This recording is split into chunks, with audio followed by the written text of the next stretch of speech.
Chapter 81, Visiting ORC. After Tatsuya returned home from watching the death show, he directly went to bed without doing anything else.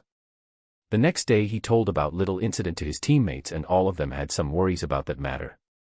They all knew that the sacred gear that Issei possessed was the boosted gear, a mid-tier Longinus, and knowing that magic works on how strong one's imagination is, they all were worried that Issei will come after them with his pervy techniques that he will make in future. Tatsuya knew that it was surely going to happen, so he decided to use Kurumi's ability to know what a person is feeling towards them to make different anti-lust items. These items were able to notify the wearer when someone was feeling lust indicated towards them and notify them in advance. He also added a function which added a thin barrier able to defend them from those techniques and also can be used as a defense mechanism against various attacks. Though this function required to infuse their magic power in the accessory, and the more magic infused, the more strong and durable the barrier. This was best help that he could do for their safety.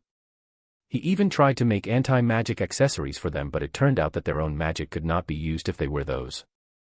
They also felt lightheaded when they tried to wear them, so Tatsuya had no choice other than using these defense accessories. He was also confident on their skill that they would be able to send him flying before Issei is able to touch them.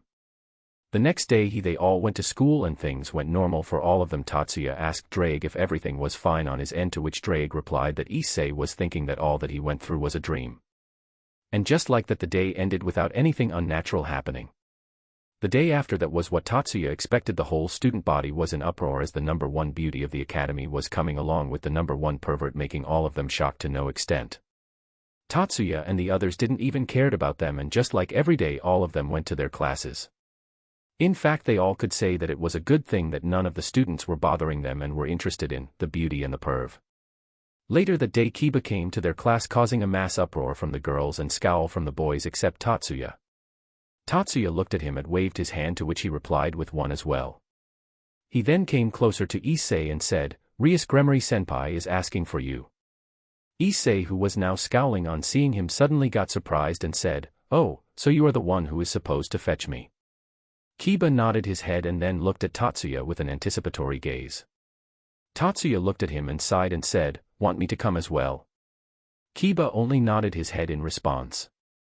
Tatsuya stood up from his seat and said, "Then let's go then." He then sent a telepathic message to his team and said, "Go home without me for today. I will meet the princess first, or else she will not stop bothering." They all agreed with it, and then Tatsuya left with the two of them, making all the girls who saw them curse Issei for being with Kiba and Tatsuya. All three of them walked for a while and made some small talk on the way. Issei was starting to feel out of place as both Tatsuya and Kiba were in another league compared to him and was wanting to go back, but still went with them. Soon all of them reached an on and worn-out mansion which was considered as the old school area of the academy. Tatsuya looked at the building and then said, "Kiba, it may be rude, but can you assure me that this building will not topple on us once we go inside?" Kiba looked at him and then said, "Don't worry, it is only like this from the outside, but from the inside it is completely fine." Tatsuya nodded his head and then all of them entered inside the building. They walked in a hallway and Tatsuya's gaze fell on a door which said "Keep out." So that's where Gaspar resides, thought Tatsuya, and then all of them entered a room. Once they entered the room, Tatsuya saw someone familiar sitting on the sofa eating some sweets. Tatsuya waved his hand and said, "Surprise seeing you here, Konkachan." Kaneko, who heard him, got surprised and then turned her head. Once she saw Tatsuya standing there waving at her. She gave a curt nod and said, "I am surprised as well, Tatsuya-senpai." Tatsuya smiled and went towards her and sat beside her. Kaneko looked at him and then gave some of her sweets to him, and then both of them sat silently while eating the sweets. While they were doing that, Kiba was explaining some things to Issei, and when Issei saw that there was a shower in the room and the outline of Rias was visible through the curtain, he started perving around. Kaneko saw his expression and said, "Perv." Tatsuya looked at her and said, "Leave him alone, he is not going to stop anytime soon." Kaneko nodded her head and both of them again started eating sweets. Issei, who heard them, felt disheartened, but suddenly Akino came from inside and then started introducing herself to Issei. She then saw that Tatsuya was sitting along with Kaneko, and when she saw both of them eating sweets she got a bit surprised and said, "Kaneko is sharing her sweets, that's new." Tatsuya looked at her and said, "Nice to meet you, Himejima-san. I am Tatsuya Shiba." Akino bowed and said, "Nice to meet you as well, Shibakin." Soon the red-head princess came out of the shower room. Her gaze then fell on Tatsuya and she got a bit surprised on seeing him there. But what intrigued her more was, Kaneko sharing her sweets. Now that's a first. Tatsuya looked at Kaneko and said, "Looks like you are famous here for not sharing your sweets." Kaneko blushed a bit and started eating faster. Tatsuya chuckled and started petting her head as she looked cute at that time, and Kaneko started purring unconsciously.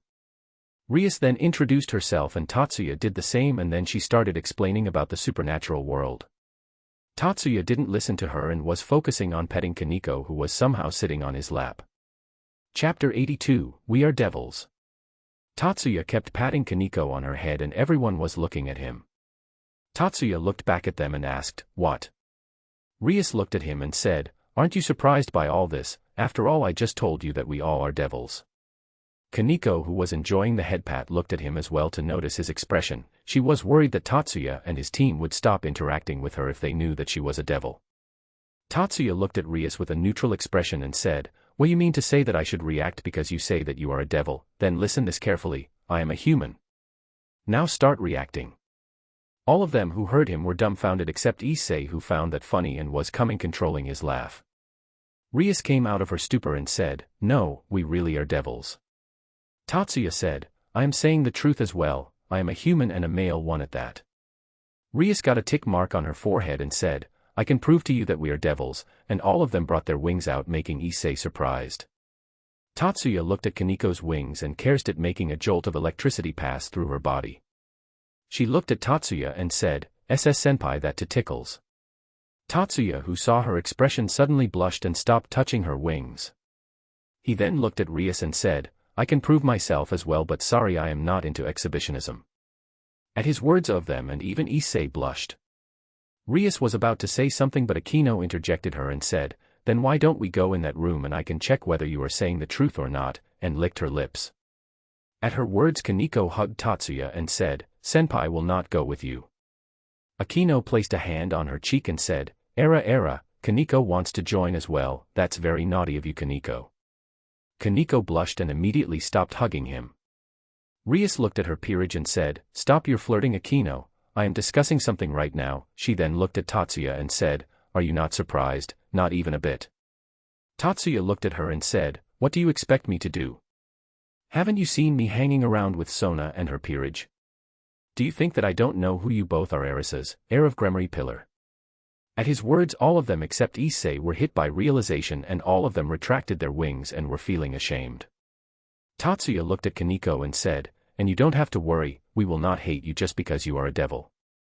Kaneko blushed and nodded her head and then started eating her sweets. Rias then became all smug and said, "Then it is mock things easier for myself, Tatsuya, I want you to join." Before she was able to finish, Tatsuya said, "Not interested in joining you." Rias, who heard him, said, "Sorry, I guess I heard you wrong, can you repeat it?" Tatsuya looked at her and said, "I don't want to join your Peerage." Rias, who heard him, was surprised and used her devil's charm and said, "Why not? You can even make your own harem if you become a high-class devil." Tatsuya looked at her with an expression which said, "Really?" He then said, "I don't need that. Haven't you seen me coming to the school daily with all my girls? Why would I require to become a devil just for a harem?"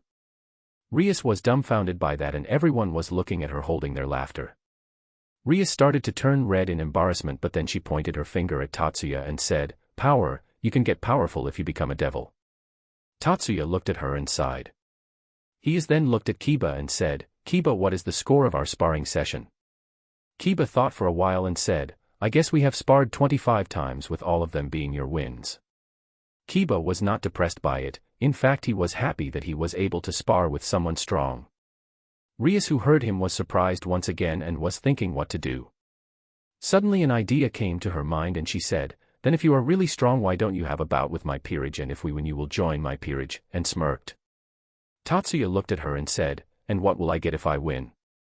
This made the smirk disappear from her face. She got in dilemma on what to give him, as nothing came to her mind. She thought of giving him authority in the town but realized that Sona can give him that as well. Her gaze then fell on Kaneko and she said, "You can have Kaneko to yourself for a whole day. Of course you cannot do anything sexual to her without her permission." Kaneko looked at her and said, "President sold me." Tatsuya didn't wait for long and said, "Deal accepted." Kaneko was shocked once again and looked at Tatsuya.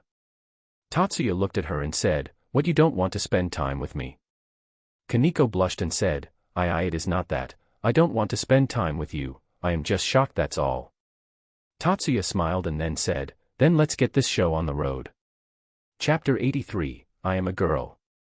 All of them were now in an area enclosed within a barrier around it to prevent the involvement of any third party.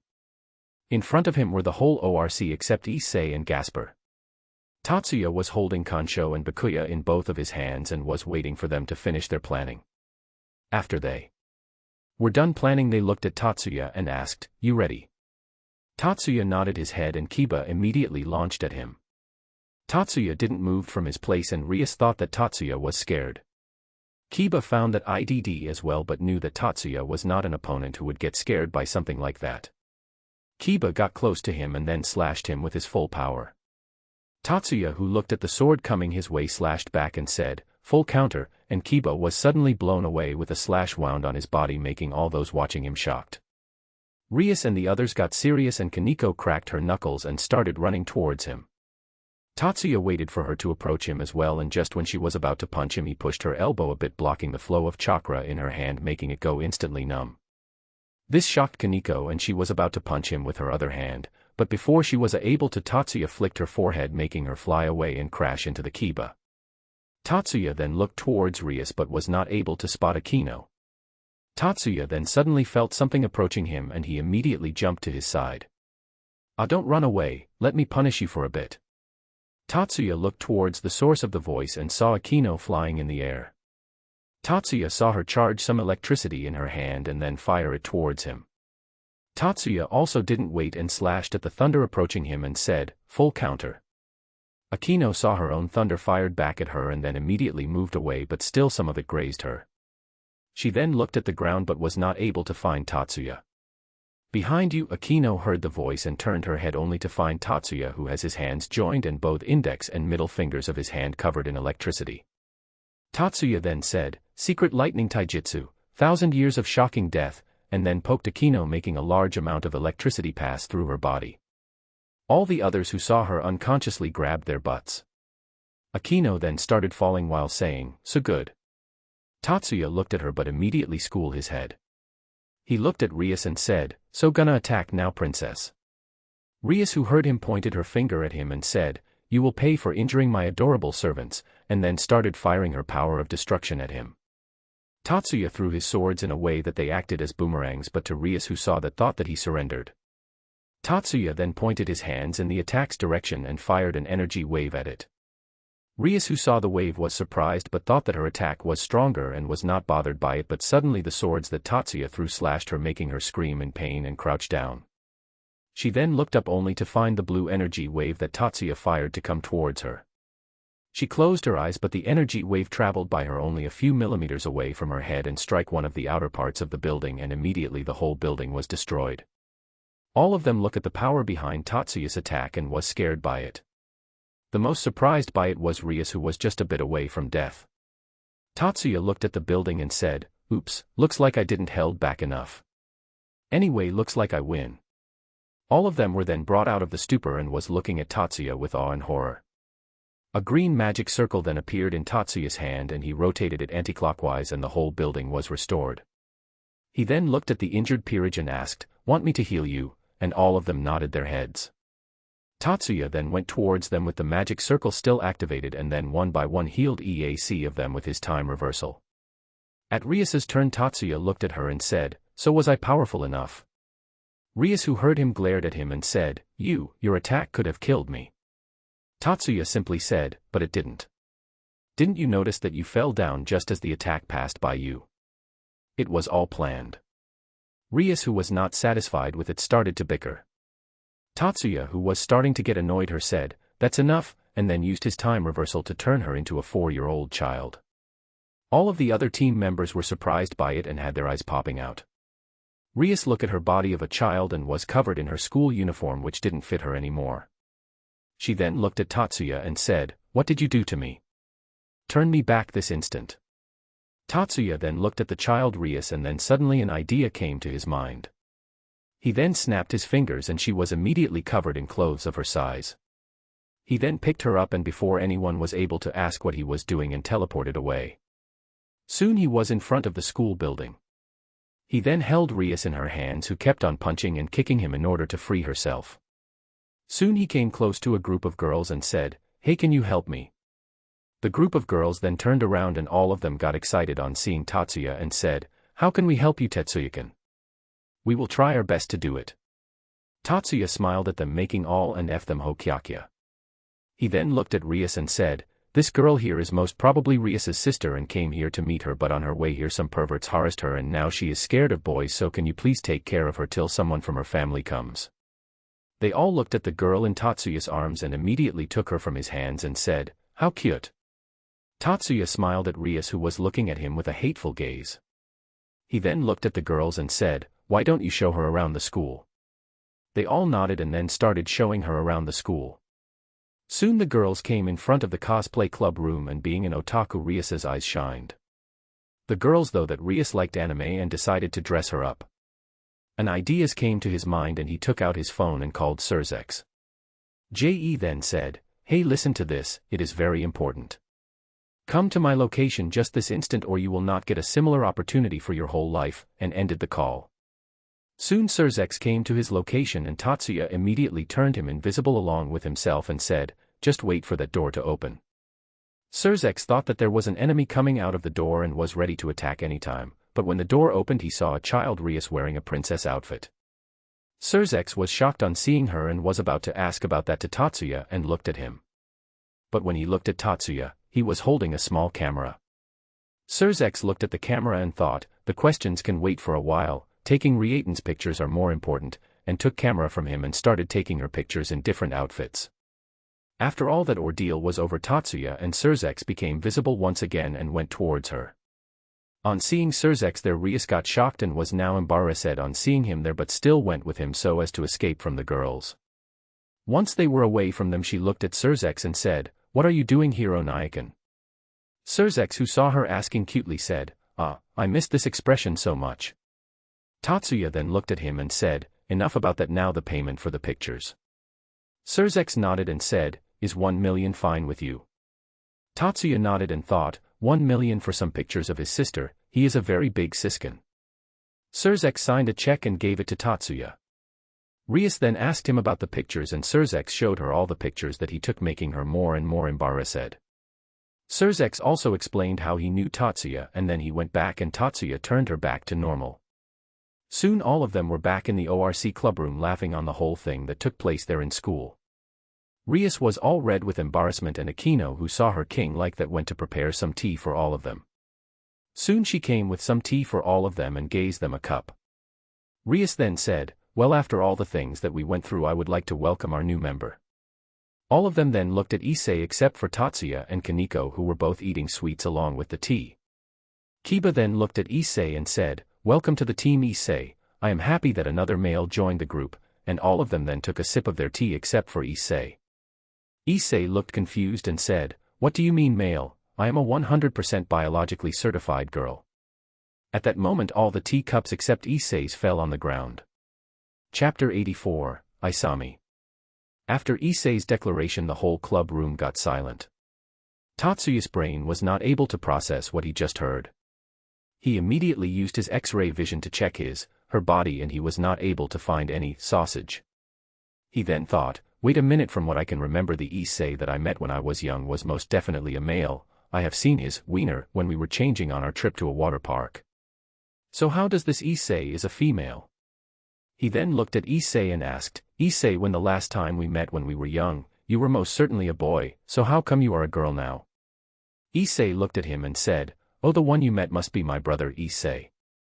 We both are twins and I am older than him by a few minutes. And for your information, my name is Isami, not Issei." Tatsuya, who was dumbfounded by this knowledge, asked Drake, "Did you know about this?" Drake looked at him and asked, "About what?" Tatsuya said, "About your host being a girl." Drake, who heard him, blinked his eyes for a while and shouted, "Nanny." Tatsuya was not sure what to think and showed the image of her confessing to be a girl. Tatsuya then looked at Drake and said, "Didn't you knew about that before?" Drake looked at him and said, "How could I know that he She has not yet manifested my sacred gear yet, and I am not able to talk or check her body in this state. I was only able to see what you showed me through your eyes, not my own. Tatsuya nodded his head and then left the space. Rias then asked, then why are you wearing boy's uniform when you are a girl? Say. Isami scratched her cheek in embarrassment and said, well, it's a force of habit because of some problems. Tatsuya, who was curious, asked, what problem? Isami looked at him and said, well, you knew my brother when he was young, so you must be knowing about his perverted nature, right? Tatsuya nodded his head. Isami then said, well, the problem began in those days. My brother, who was interested in breasts and harem, started his antics when he was young, and I, being his age, also got interested in all those things and started to doing all those pervert things till to the point that it became my nature and started to get involved with those things as well. She then stopped for a while and then said, well, things were getting fine for some years, but after that, when my body started to get mature, my brother sometimes looked at me with Leechrouse eyes. Though he tries very hard to not do that since he had a good heart, but his habits got the better of him from time to time. She had a sad look in her eyes and then said, I started to get conscious of him and tried to live in the appearance of a boy. I cut my hair, wrapped up my breasts using bandages, and wore boys' clothes so as to not being stared by him. She then became neutral and said, well, that's not a big deal. To sum it up, it can be said that, I don't want to live as a boy, but I had to live as a guy to live in the same house as my perverted brother, as I didn't had any relatives who lived nearby and my parents could not afford me living in an apartment alone. Though it is ironic to say that I like to peep like a pervert but not being stared by one. All of them then smiled at her, but then Tatsuya said, then that means you went on a date with that fallen angel because you are into girls. Isami then showed him a smug smile and said, why should you choose when you can have both? I swing both ways, and I have to say that you have quite a nice body under those clothes that you are wearing. Tatsuya, who heard her, looked at her with a dumbfounded expression and didn't said anything. Kiba then asked, then why does the whole school think that you are a boy? Your gender must be written in the school documents, right?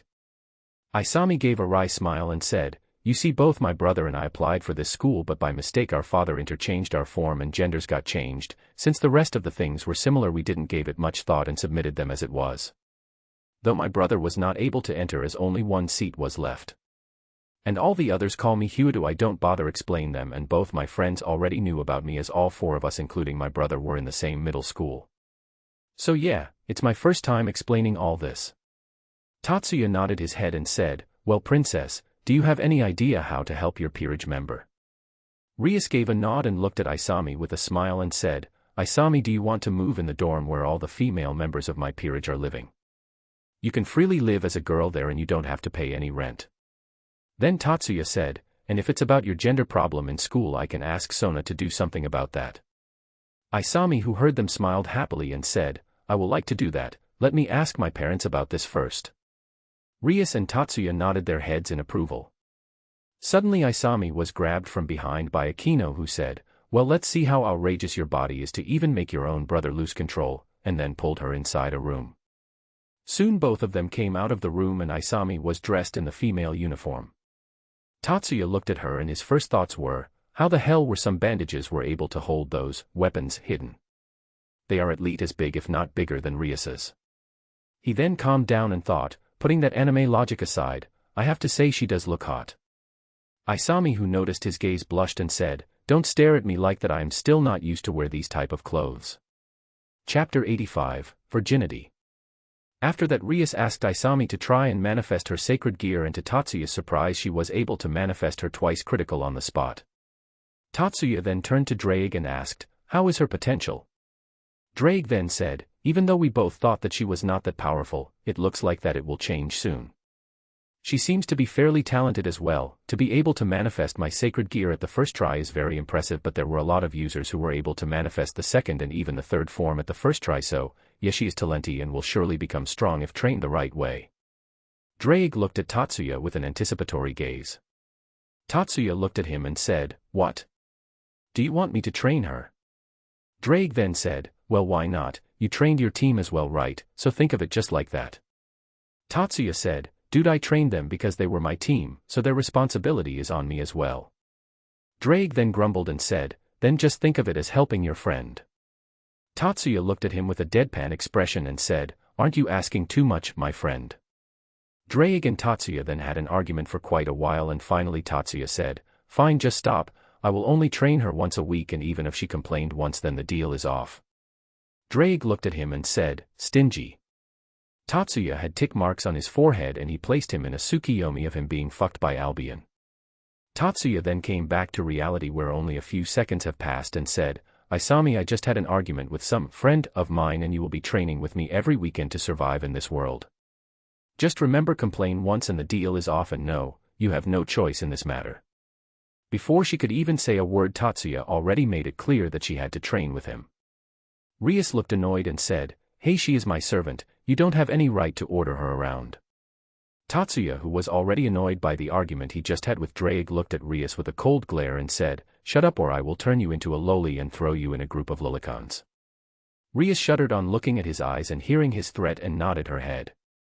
Isaki then looked at him and said, then let feel your body after training, as you are making me do it forcefully. Tatsuya looked at her and said, oh, have no problems with it, just remember that take the permission of others or you would be up for a whole world of pain. After that, Tatsuya went back to his home, leaving the members behind to let them do the devil work. Tatsuya came home and then explained them all the things that happened in the ORC, and just like he thought, all of them were shocked that Isami was a girl. The next day he talked to Sona, who cleared all the problems in her documents, and Isami also got the permission to move into the dorm and started coming to school in her girly form, making the whole school go speechless. She also informed Tatsuya that she was able to defeat the fallen angel by boosting her power, making Tatsuya surprised. Tatsuya then came to realize that it wasn't the anime world, and the plot armor that Issei had in the original series might not be with Isami. He was also interested in her power, as in the original series it showed that Issei was only able to beat the fallen angel because of the magic energy released by the manifestation of the sacred gear. And here Isami was able to defeat her and even able to use her boost on her first fight. Tatsuya, who now got the permission to go to the ORC clubroom, also started to go there from time to time whenever he felt bored, as Drake was mostly asleep because the awakening took a toll on his body. He told Tatsuya that he would be able to recover soon, but he required plenty of rest before that. In the club room he phased through Gasper's door, making him scared of him at first, but soon he started to feel comfortable with Tatsuya's presence and started to interact with him. Both of them usually spent time to play games together, and Tatsuya would also make him some food from time to time. Rias and the crew were also able to exterminate all the fallen angels in the town, as Isami had already gone through one of Tatsuya's hell's training, making her awaken the second form of the boosted gear, which made Drake conscious as well. And the thing which surprised Tatsuya the most was that Isami was able to boost 15 times just as she awakened it, though Drake said that it was because of her training she went through before awakening him. Isami was also able to communicate with Drake and came to know who made the deal with Tatsuya, though she didn't complain too much about it as she got strong as well. Isami also started to get close with Tatsuya's team as well, and they too had a good opinion of her. Though at first they were a bit conscious of her perverted nature, they soon opened up after knowing that Isami had a good personality and was a good friend to them. She even got the permission after much effort to feel Tatsuya's body. Rias and her Peerage also met with Tatsuya's team, and she even tried to recruit them only to be shot down immediately. Though she felt sad, she shrugged it off soon. Right now the ORC clubroom is filled with both Rias's Peerage and Tatsuya's team happily chatting with each other. Isami was sitting beside Tatsuya while both of them were sitting there completely bored, as the rest of them were busy talking to each other. Isami looked at Tatsuya and said, Tatsuya, go on a date with me. Tatsuya looked at her and said, Isami, you have been asking this question for the past 1 hour and I told you already I am not free.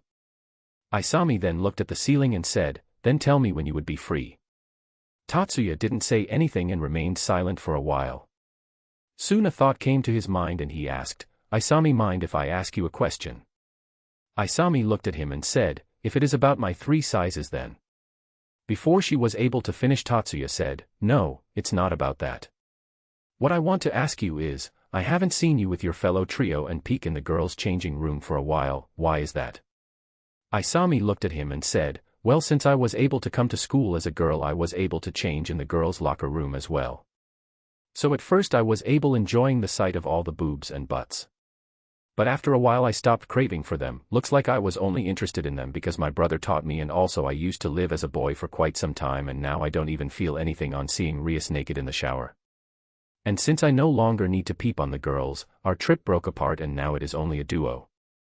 Tatsuya then looked at her and said, then does that mean that you are not into girls and were only interested because you were living as a boy? Isami nodded her head and said, looks like that, but don't worry, even though I have lost my previous motivation, I am now achieving for a different goal. Tatsuya smirked and then said, what, peep into the men's locker room? Isami then said, I would be really happy if that were to happen, but unlike girls who only beat you for peeping, there is a chance that I could be violated by the boys, though I don't think that they would be much of a threat that devils cannot deal through. Tatsuya nodded his head and said, that might be possible. So what is your new goal?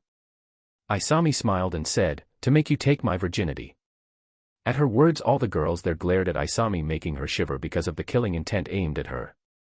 Isami then looked at them and said, now interested to talk to me, huh? Listen well, all of you, I am going to make Tatsuya take my virginity and maybe can even take his virginity as well. The atmosphere suddenly got tense and all the girls started to glare at each other as if all of them were going to backstab each other at any moment. Tatsuya didn't bother in their matter and decided to let them settle this on their own. He then felt the Citri group come towards the clubroom and thought, so it's finally time for getting the familiars. Chapter 86, Aniki.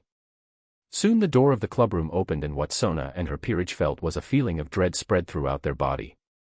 Kiba and Tatsuya were sitting in one corner of the room and were looking at the scene in front of them while drinking tea calmly. Both of them were used to this and were not bothered anymore by it. Tatsuya then looked at Sona and said, yo, Soten, Tsubaki, nice meeting you here.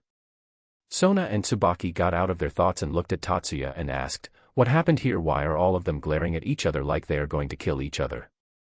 Tatsuya said with a neutral face, they are arguing about who is going to take my virginity. Sona and Tsubaki, who heard him, blanked out for a while and then joined the others in their glaring war as well. Tatsuya and Kiba didn't give it a fuck and continued to drink some tea while Tatsuya brought some snacks that would go along with the tea. He then looked at the rest of the Sona's peerage and asked, wanna join us? They all looked at each other and then nodded and went to sit where Tatsuya and Kiba were sitting. After a while, when the glaring war seemed to have cooled down a bit, Tatsuya said, Sona, quit wasting time and tell why you came here. Sona, who heard him, suddenly realized that she had not done the thing that she came for, and the others realized it as well. Saji seemed to be offended by how casually Tatsuya called Sona, stood up from his seat and pointed his finger at Tatsuya and said, who the hell are you to call president like that, a punk? Are the devils of the Gremory family that rude? Tatsuya looked at him and said, well, looks like you have forgotten me, but for your information, I am not a devil. Saji ignored what Tatsuya said earlier and only heard that he was not a devil. He smirked and said, you are a human, then doesn't that mean that you are weaker than me? Tatsuya just smiled, but then Saji fell on the ground and was experiencing a lot of pressure on his body and he was unable to stand up. Tatsuya then went towards him and crouched down and said, looks like you have to be educated again, shitty blonde punk. When Saji heard that name, he suddenly realized something. He then moves his head with great difficulty and looked at Tatsuya and said, that cool aura that you are releasing combined with the cold eyes that can make anyone pale with just a gaze. Don't tell me. Tatsuya smiled and said, looks like you remember me now, huh? Saji widened his eyes and said, Tatsuya Niki. Tatsuya removed the pressure that Saji was experiencing and Saji immediately went into Dajiza position and said, forgive me for my impudence, Aniki, it will not happen again. Everyone was looking at both of them with a look of surprise. Sona then came forward and said, do you two know each other? Tatsuya then looked at Saji and said, your king is asking something. Saji then immediately stood up and said, yes, this great person who is standing in front of all of you is none other than Tatsuya Niki. Both of us used to study in the same school when we were young and he was referred as Tatsuya Niki by everyone because of the superiority that he had over us. All of them were dumbfounded by the introduction that Saji gave and Tatsuya said, only speak about what is asked of you. Saji bowed and said, I am sorry, Aniki. Tatsuya nodded and then said, anyway, leaving that matter aside, it's nice to meet you once again. Saji looked up with a look of admiration and said, it should be me who should be happy to meet you again, Aniki. I hope that you take care of me from now on as well. Sona and the others looked at both of them for a while and then said, anyway, Rias, I came here today to introduce my new pawn Saji Genshiro to you and your peerage. Saji, who heard her, came forward. Isami, who saw him, said, a pawn, just like me. Saji looked at Isami and said, sorry sweetheart, I am not a normal pawn like you, I have consumed 4 pawns. Tatsuya then looked at him and said, what you mean to say is that your sacred gear took 4 pawns, right? Saji, who heard him, twitched his lips and said, Aniki, just let me look cool for a bit. Sona then said, Saji, don't behave like that before you know your facts. The one who is in front of you consumed all 8 pawns. Saji's eyes were popping out when he heard Sona. He then said, all 8 pawns, are you kidding me? He then remembered what Tatsuya just told him and said, but it only means that your sacred gear took all 8 pawn, right? Isami snorted and said, even if that was true, it doesn't change the fact that I have more worth than you, and don't think that you are better than me. I have survived Tatsuyas. You will surely want to die, but you cannot die. Training session, so I am stronger than you without a doubt. Tatsuya, who heard the name of the training session that he gave her, twitched his lips and decided to make her training harsher than before.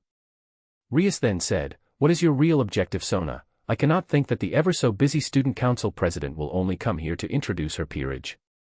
Sona adjusted her glasses and said, how perceptive of you. Yes, I didn't came here just to introduce my peerage to yours. I came here to inform you that we would be going to the familiar forest to get Saji a familiar for himself.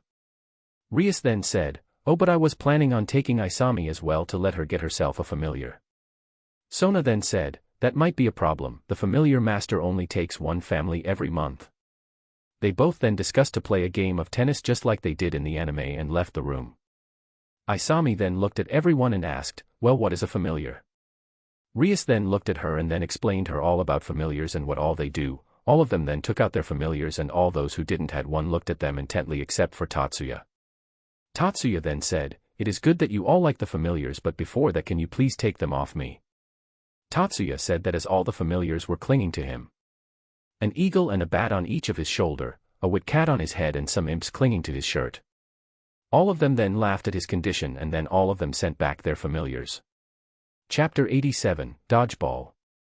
Later that day, most of the school was present around the tennis court because just like in the anime, both the Devil Heirs were going to play a match so as to decide who would be going to Familiar Forest.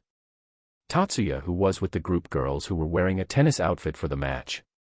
Sona saw him looking at them and decided to make him fluster a bit and asked, what, Tatsuya, having lewd thoughts on seeing us like that? Tatsuya looked at her with the same uninterested expression and said, my thoughts are 100 times more lewd than what you are imagining. When she heard him, she became flustered and looked away with a blush on her face. Tsubaki and the other 2 looked at her and started laughing. Soon the match started and went on just like it did in the anime, with Kaneko holding the completely destroyed rackets. Later that night it was decided that there would be a dodgeball match in which they were allowed to use their powers as well. Tatsuya arrived home late that evening as he was working in his restaurant. When he came home, he found it completely empty, so he decided to use his magic to check whether anyone was there in his house and only found Kurumi there. He went to her and asked, where are the others? Kurumi looked at him and said, they are at your school to witness the match. Tatsuya nodded and said, then let's go as well. Do you want to come with me? Kurumi jumped on him and said, let's go then. Tatsuya nodded and then teleported with Kurumi. Soon both of them arrived at the gymnasium of their school, but as soon as they reached there they could hear sound of some explosions. Both of them got alert and then immediately headed inside, thinking that it was some kind of attack. Tatsuya opened the door and the sight which welcomed him was the gymnasium covered with craters. He then saw some dodgeballs flying here and there. Kurumi then came to his side and asked, what happened here? Tatsuya said, I don't know. Both of them then heard, just stand still you bitch and let me hit you. Both of them looked at the source of voice and saw Miyuki holding 2 dodgeballs in her hand and aiming at others. Kurumi said, Miyuki's inner self is out. Himari then threw a dodgeball at Miyuki and said, and let you have Tatsuya's virginity, no way in hell. Tatsuya, who heard her, twitched his lips and asked, what the hell is happening here? As he said that, his leg was grabbed by someone. Tatsuya looked towards his leg and saw Kiba completely tattered and beaten up. Tatsuya crouched down and asked, Kiba, what happened here? Why do you look like you are about to die? Tatsuya said that and started to heal him. Kiba, who felt his pain subside a bit, looked at Tatsuya and said, we were just having our dodgeball game like it was planned and we won as well. I don't know how, but it somehow transformed into a battle royale where the last one standing was allowed to have your first time. Even us boys were not spared by it. Tatsuya and Kurumi got surprised by the information they got, and Kurumi immediately started her planning. Tatsuya then looked at the scene in front of him and saw the girls from Sona's and Rias's peerage except the kings and queen down on the floor. The rest of them, including his whole team except Kurumi, were still fighting while throwing the balls at each other. Tatsuya then felt someone grabbing his shoulder and turned his head to the side. He saw Kurumi looking at him with a serious expressions, and then Kurumi said, "Stop them or it would not be late before they kill each other." Tatsuya, who heard her, thought that she was over-exaggerating it a bit, but when he saw Miyuki wearing a headband which said, "Kill the bitches. Get on Isama," he thought that the things can really get ugly. He then used his psychic powers and collected all the balls on the field and made them move in his direction. The girls who were fighting before got surprised and looked where the balls were going only to see their prize standing there. Tatsuya then arranged the balls in rows and columns and started to make them rotate fast. He looked at girls and said, "You have caused enough destruction already. You need to stop this." Miyuki then said, "Oni-sama, don't butt in, it is our fight," and the others voiced their approval on her claim. Even Asia was supporting her. Tatsuya sighed and said, "Then you leave me no choice." Je then snapped his fingers and the number of balls multiplied. Tatsuya then glared at them and said, "The one who gets hit is out, right? Then let's see who is able to withstand my attack." He gave an evil smile, making all of them shudder, and then launched all the balls towards them at great speed, completely destroying them in the volley of balls. When all of them were on the ground, completely defeated by Tatsuya's attack, Tatsuya sighed and said, "What the hell were they even thinking, doing something so stupid? Are they some 4-year-old children deciding all that with just a mere game? Are they idiots?" Kurumi then came to his side and said, "Yes, they all really are idiots, but because of their idiotic act I benefited a lot," and smiled. Tatsuya looked at her smiling, but then he realized something and was completely shocked by it. He pointed his finger at her and said, why you used me?" Kurumi smiled and hit him with a ball as well and said, "Yup, and now your first time is mine." She then looked at the rest of the girls and said, "Thanks for the opportunity, you guys, I really appreciate it." All the girls looked at her and gritted their teeth in anger while Kurumi started planning on what to do on her night with Tatsuya. Chapter 88, Hag and Vixen. After Tatsuya healed all of them and brought the whole gymnasium back to its original condition, Tatsuya and the Gremory team were back in the ORC celebrating Gremory's and Kurumi's win, though the only one who was happy about her win was Kurumi herself. Rias then looked at Isami and said, "Well then let's go and get you a familiar."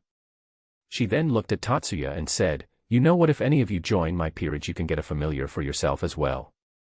Tatsuya then looked at his teammates and asked, "So girls want to make a deal with the devil?"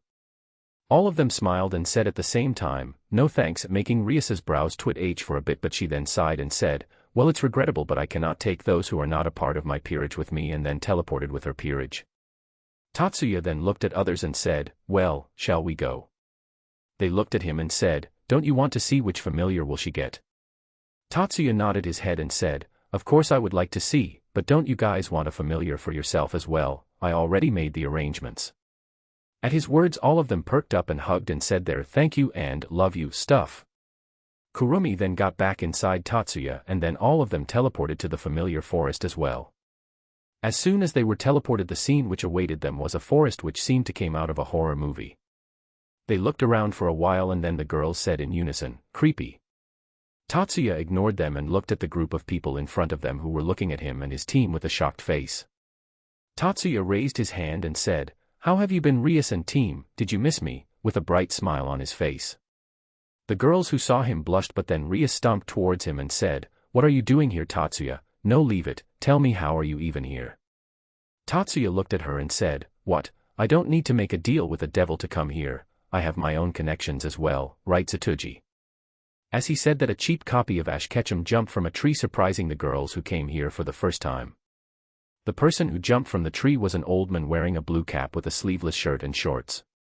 The person looked at Tatsuya and said, "Long time no see, my friend." Tatsuya walked towards him and shook his hand. He then looked at his team and said, "Meet him, girls, he is the familiar master, he will show you around and will help you get your familiars, but if you want to roam freely you are allowed to do that." He then looked at Satuji and said, "You don't have any problem with it, do you?" Now. Satuji looked around checking if anyone was near them and asked, "You saw them all naked, right? Explain me the whole scene in full detail. Because of that damn slime covering my eyes I was not able to see anything." Tatsuya looked at him with a deadpan look and then gave a tired sigh. He then placed Satuji in a genjutsu of him being among a group of naked girls, but just as the girls turned around they turned out to be Milton's. Tatsuya then looked at the group in front of them and said, "Let's go back, Now I don't know why but I am feeling very exhausted now. They all nodded and also decided to go back. He then looked at Tiamat and asked, Tia, do you want to come with us or remain here in the familiar forest? Tiamat looked at him and said, I am going with you of course, though I will have to come back from time to time to check on the younger dragons. Tatsuya nodded and then all of them teleported back to the earth, leaving behind Zatsuji, who was screaming with fear evident in his voice. The next day everything went like normal except Tatsuya being covered by everyone's familiars, and it seemed that they liked him more than their own masters. Tiamat also tried to use this excuse to stick to him, only to be stopped by the combined forces of the other girls. Tatsuya could also see that Rias was not paying attention on anything and was thinking deeply about something. He concluded that there must be some news about Riser that she must have received to make her like that. Though he could see that she was very troubled, he decided to let her think about it on her own, as her mind must be in a chaotic state because of that. He also told the others to not disturb her, and all of them approved of his idea and silently left the clubroom to let her think alone in peace. Later that night Tatsuya felt someone enter his room through a magic circle and was immediately ready to attack the person, but when he felt a familiar presence in the room he sighed and eased his tension. He then thought, how could she enter the house? I have placed runes all over the house to prevent teleportation by unknown people. Suddenly he remembered something and sighed, oh, I was adjusting them for Tiamat to come and go as she pleased and have deactivated the runes for a while. He then looked at Rias, and despite knowing why she was here, he asked, what are you doing here in the middle of night, Rias? Rias looked at him and said in a desperate tone, Tatsuya, please make love with me, and grabbed his hand. Tatsuya, who heard her desperate tone and even saw some tear in her eyes, was a bit surprised but shook his head and said, sorry Rias, but I cannot do that. Rias was shocked when she heard him and said, why? Am I not good enough for you? Tatsuya again shook his head and said, it is not that I don't find you beautiful and attractive, but it is also true that I don't have that kind of feelings towards you. And besides, I don't think that the problem you are facing that you are so desperate about will be solved if I pop your cherry. Rias shook her head and said, no, I thought over all different possibilities, but this was the only thing that I could come up with. This is the only way that he would not be able to complain, and she started undressing herself.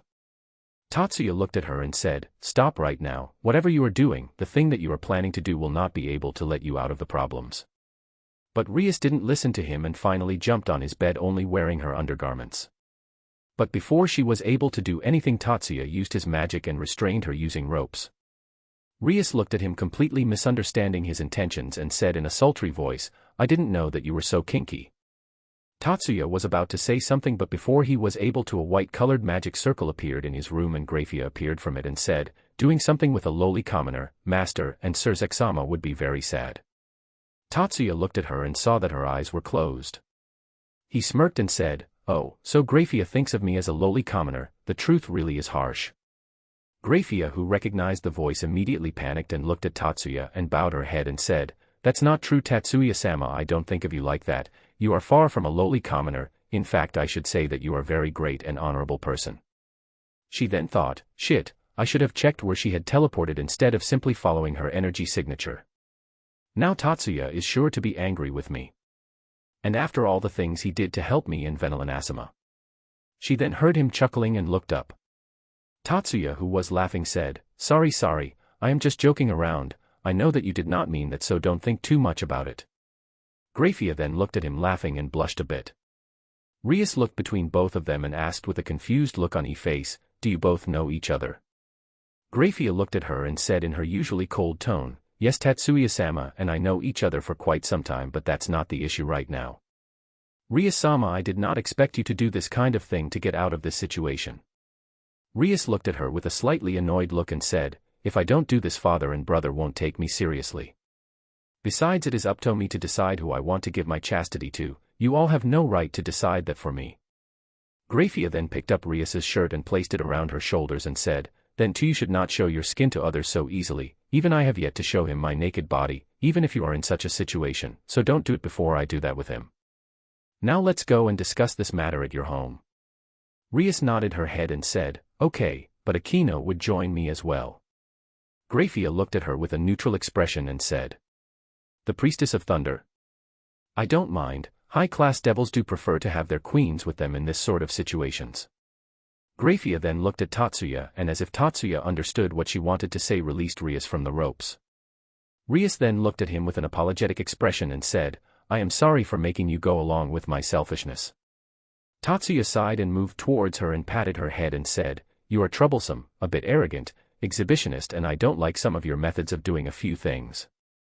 Tatsuya then paused and looked at Rias, whose brows were twitching because of all the things that Tatsuya said, and was pouting a bit. Tatsuya then smiled and said, I still consider you as my friend and family, so don't feel bad. I will try to help you if the things go too much out of your hands. Rias then smiled and said, thank you. She then looked at Grayfia and said, let's go then.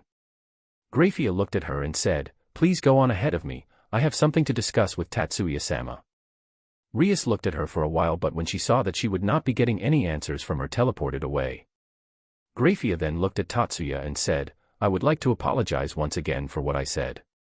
Tatsuya waved his hands and said, don't worry about that, I know that you were not aware that Rias would show up at my place. Tatsuya then turned serious and said, so Riser is coming soon, huh? Grayfia nodded her head and said, yes, he is coming, and please don't take such actions that may lead you to some problems with the devils. Tatsuya smiled and said, don't worry, I won't take any major actions that might cause some disturbance, and even if I get myself involved, do you really think that I would be in danger? Grayfia sighed and said, I know that you would not be in danger. What I am worried about is fighting against you, and clearly those who know you and your strength among the devils won't want that. Tatsuya laughed and said, don't worry, I am not planning to do anything like that, but there is one thing I am curious about. Didn't the date for their marriage was after Rias completes her studies? So why the sudden change? Grayfia showed an annoyed expression and said, he wants to make the marriage between the two houses as soon as possible and decided to make haste, and even though Sir Zexama tried his best to stop him, but he was only able to make some special arrangements in order to give her a chance to let her escape from the marriage, and that arrangements are even not in Rias's favor. Tatsuya sighed and said, that Zeoticus is sure very greedy, and let me guess, the special arrangements that you are talking about must be a raiding game, right? Grayfia nodded her head and said, yes, that is the way, and Rias-sama has a total disadvantage in this case. Though not the strongest riser, is still plenty strong and has also won a lot of raiding games, so it can be said that he has experience as well. Tatsuya massaged his temples for a while and said, anyway, I cannot directly interfere as it is a decision taken between two high-ranking devil houses. He sighed and thought, some of them really are devils. Selling their own daughter for riches, and even that to even before they are born. Truly despicable. He was then brought out of his thinking by Grayfia, who said, by the way, I can compensate you by taking Rias's place, and we can do what she was about to do to you. Tatsuya, who heard her, twitched his lips and said, maybe another time, right now you have some things to do, right? Tatsuya could have sworn that when he said that, Grayfia clicked her tongue before teleporting away. He then sighed and lied back on his bed and slowly drifted into sleep. Chapter 91, Riser once again. The next day Tatsuya and the others went to the school normally, as Tatsuya had not yet told them that Riser would be visiting today. The school went on normally, and at the end of the rest of his team decided to go home and practice with their familiars, much to Tatsuya's surprise. Currently outside the ORC clubhouse, Isami and Kiba were walking towards the clubroom, and Isami asked Kiba, why was the press spacing out yesterday? Do you have any idea? Kiba looked at her and shook his head and said, sorry, I have no idea about that. Maybe some internal affair of the Gremory house. Isami though for a while and then asked, do you think Akinozen would know about it? Kiba gave a smile and said, I think she must know. She is President's right-hand woman after all. Suddenly both Kiba and Isami got alert, and Isami said, there is someone inside the clubroom. You know that person, Kiba? Kiba was surprised to see that Isami was able to sense the person inside the clubroom as well, and now understood how effective Tatsuya's training was. Kiba then came out of his stupor and said, yes, I recognize this energy signature. Don't worry, this person is not an enemy, and then started walking towards the clubroom. Isami looked at his back and then shrugged her shoulders and started following him. Soon both of them came inside and opened the meeting room door. As soon as they opened the door, the rest of the members of the Gremory group came into sight, along with a silver-haired maid wearing a blue and white French maid attire. Rias then looked towards the door and asked, you both are finally here. Where are the others? Isami looked at Rias and said, the girls went back to train with their familiars, though that was just an excuse, and are now doing some shopping together, and Tatsuya went to the student council to help them with some work. But who is she? While pointing at the maid, Grayfia, hearing her question, bowed and said, "Nice to meet you. I am Grayfia Lucifuge, a maid of the Gremory household." Rias nodded her head and said, "Okay, now there is something that I have to tell you." Grayfia looked at Rias and asked, "Rias-sama, do want me to explain the situation?" Rias raised her hand in order to stop her and said, "Let me do it." She then looked at the others and said, "The truth is." But before she was able to say anything, the room lit up in flames and there was a huge orange-colored magic circle on the floor. Kiba looked at Circle and muttered with a slight venom in his voice, "Phoenix." Then a blonde-haired man dressed in red suit and pants with a witch shirt underneath the coat appeared from the circle. The blonde man said, "Riser, haven't been to the human realm for quite some time." He then looked at Rias and said, "Riser, have come for you, Rias, my love," with a cocky tone. Isami, clearly not liking his tone, looked at the Grayfia and asked, "Who is he?" Grayfia kept her eyes shut and said, "He is Riser Phoenix-sama, a pure-blooded devil from the Phoenix household and fiancé to the heir of the Gremory household." Isami then processed the information she just received and said, "Fiancé to the heir of the Gremory household. Then that means he is." Grayfia nodded her head and said, "Yes, Riser-sama is engaged to Lady Rias." Isami looked at Riser with a shocked expression when she heard that. Right now both Riser and Rias are sitting on a sofa together close to each other and Riser was playing with Rias's hair. Aquino then came closer to him with tea and some refreshments and placed it on the table. Riser took a sip and said, "My, Rias's queen's tea is absolutely delicious." Aquino looked at him with an expressionless face and said with a bow, "Thanks a lot for your praise," and then moved away. Riser then placed the cup on the table and then started caressing Rias's thighs, making her Peerage grit their teeth in anger. Rias, who finally had enough of her being harassed by him, stood up and said, "Enough, Riser, I have already told you, I will not be marrying you." Riser then stood up as well and said, "But Rias, hasn't your father already made the things clear? You are in no position to be selfish." Rias looked at him and said, "I am not going to sully my family name. I will take a husband, but that person would be someone I want to be with." Riser then said, "Marriage between pure-blooded devils like us is important, as the number of pure-blooded devils has greatly decreased after the previous war. And keeping that in mind, our fathers decided to engage us for the good of the Devil Society." Rias then said, "My father is definitely rushing things too much without even my consent. Anyway, I will not say it again, Riser, I have no intention of marrying you." Riser, who was now a bit pissed off, lifted Rias's chin using his hand and said, "Don't forget it, Rias, Riser is the face of the Phoenix clan here and Riser will not allow you to sully Riser's name.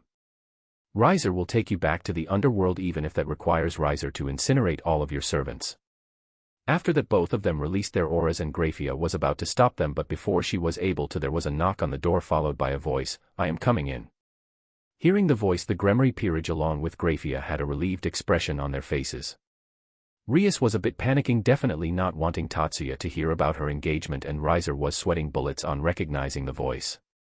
The door opened and Tatsuya came inside with a bundle of documents in his hands and said, "Sona sent some documents and wants you to go through them." He then looked at Riser and said, "Oh, if it isn't my dear old friend Riser." Riser, who heard him, immediately tried to maintain the expression on his face and gave a 90-degree bow and said, "Nice to meet you again, Tatsuya-san. Riser hopes that you are doing great." All of them in the room except Tatsuya and Grayfia were shocked on seeing the sudden change in Riser's behavior. They were not able to believe that the person who was being so arrogant just a second ago was now bowing his head and talking politely to their friend. Rias looked at Tatsuya and asked, "Do you happen to know each other?" Before Tatsuya was able to answer her, Isami said, "Ah. Now I remember, where have I heard his name before? The others told me while training that there was once a person named Riser who was acting very cocky in front of Tatsuya, and Tatsuya made that person stick attached to his forehead after defeating him." The room was completely silent after Isami said that. Rias and her Peerage turned their heads and were holding back their laugh. Even Grayfia was shaking a bit from holding back her laugh. Tatsuya decided to calm the situation and walked towards Riser and moved his hand and said, "I hope that you are doing fine. What is the business that you come here for?" Riser shook his hand and felt a bit grateful that he neutralized the situation, as he was feeling humiliated that time. Riser then said, "Yes, Riser is doing completely fine, thanks for asking, and Riser is here to bring my fiancée back to the Underworld to commence our marriage." He then looked at Rias and said, "But Rias here is being selfish and is not going back to the Underworld with Riser even if it is for the good of the devil race." Tatsuya looked at Rias, who looked down with a sad expression on her face. He then sighed and said, "Look, I am not a bearded old man who keeps on saying, for the greater good. What I believe is marriage should only be done when there is consent from both the parties, even if it is arranged." He then again looked at Rias and said, "And seeing how sad Rias is, I think she definitely don't want this marriage." Riser, who was surprised by what Tatsuya just said, was a bit angry and then said, "Then what should Riser do? Just go back to the underworld like this?" Riser cannot do that. The name of the Phoenix family will be ruined if something like that happens. Riser was getting agitated by each and every word he was saying and noticing that Tatsuya started to release his own aura, which made the atmosphere around them quite tensed. Feeling the pressure from Tatsuya's aura, Riser gulped his saliva and bowed his head and said, "Riser is sorry about that." Tatsuya nodded and stopped releasing his aura and said, "Don't worry about that, and I am not saying that you just forgot about the marriage." Tatsuya then looked at Grayfia and said, "Seeing that instead of just a letter or message Grayfia came in person only means that the red-headed siskin had already expected such a situation to arise, right Grayfia?" Grayfia nodded her head and said, "Just like Tatsuya-sama said, Surzek-sama has already expected such a situation to arise and has decided on a last resort measure if no conclusion is reached." Rias looked at Grayfia and asked, "Last resort?" Grayfia said, "If you are so insistent on breaking your engagement with Riser-sama, then you can do that by winning a rating game against Riser-sama." On her word, the discussion about the rating game started among the Gremory group. Riser then showed a slight smile and said, "Riser has participated in a rating game and has won many of them as well." He then looked at Rias and said, "You, who are still not old enough to join the rating game, is an amateur and have no experience." He then asked, "Rias, just asking, is this your whole peerage?" Rias then crossed her arms and said, "No, Tatsuya is not in my peerage." Riser looked at her with a weird gaze and said, "That is clear. Even if you don't tell me Tatsuya-san is leagues above you, how would you even be able to reincarnate him as a devil?" At his words, Tatsuya laughed and said, "Well said, Riser, well said." Rias was embarrassed and angry at what Tatsuya and Riser just said, but soon calmed down. Riser then snapped his fingers and the room was again covered in flames with a magic circle on the floor. Tatsuya looked at the flames and said, "Haven't I told you before, don't use flames with your magic circle, and even if you want to, at least decrease the intensity of flames." Riser looked at Tatsuya and bowed his head and said, "I am sorry Tatsuya-san, I will do that from the next time I my teleportation circle." From the flames 15 women appeared, each having different physique and wearing different attires. Riser then looked at the ladies and said, "Riser have 15, that means a full set." Tatsuya looked towards the girls and said, "Yo, long time no see." All the girls looked towards Tatsuya and immediately blushed. A short blonde-haired girl with drills walked towards her and said with a bow, "It is nice meeting you again, Tatsuya-sama. I hope that you are doing well." Tatsuya smiled and patted her head and said, "I am doing great, Ravel, but you don't have to be so formal with me. How about it, let's go and have some ice cream later, my treat?" Ravel, who was blushing from being petted, nodded her head and said, "I would love to." Seeing both of them, two people were quite displeased by it. Riser was looking at them and thought, why do Riser get the sun part whereas Tatsuya-san got the deer? Life is so unfair.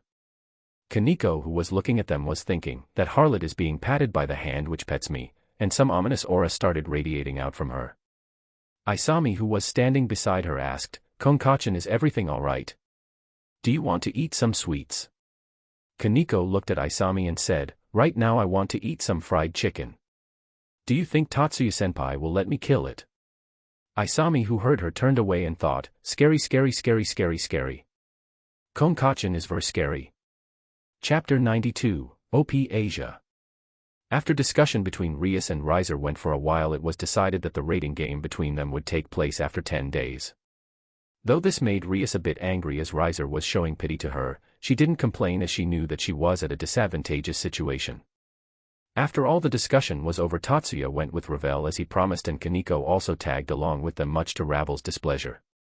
Kaneko also decided to show her superiority over Ravel and sat on his lap the whole time they were in the shop, making Ravel grit her teeth in anger.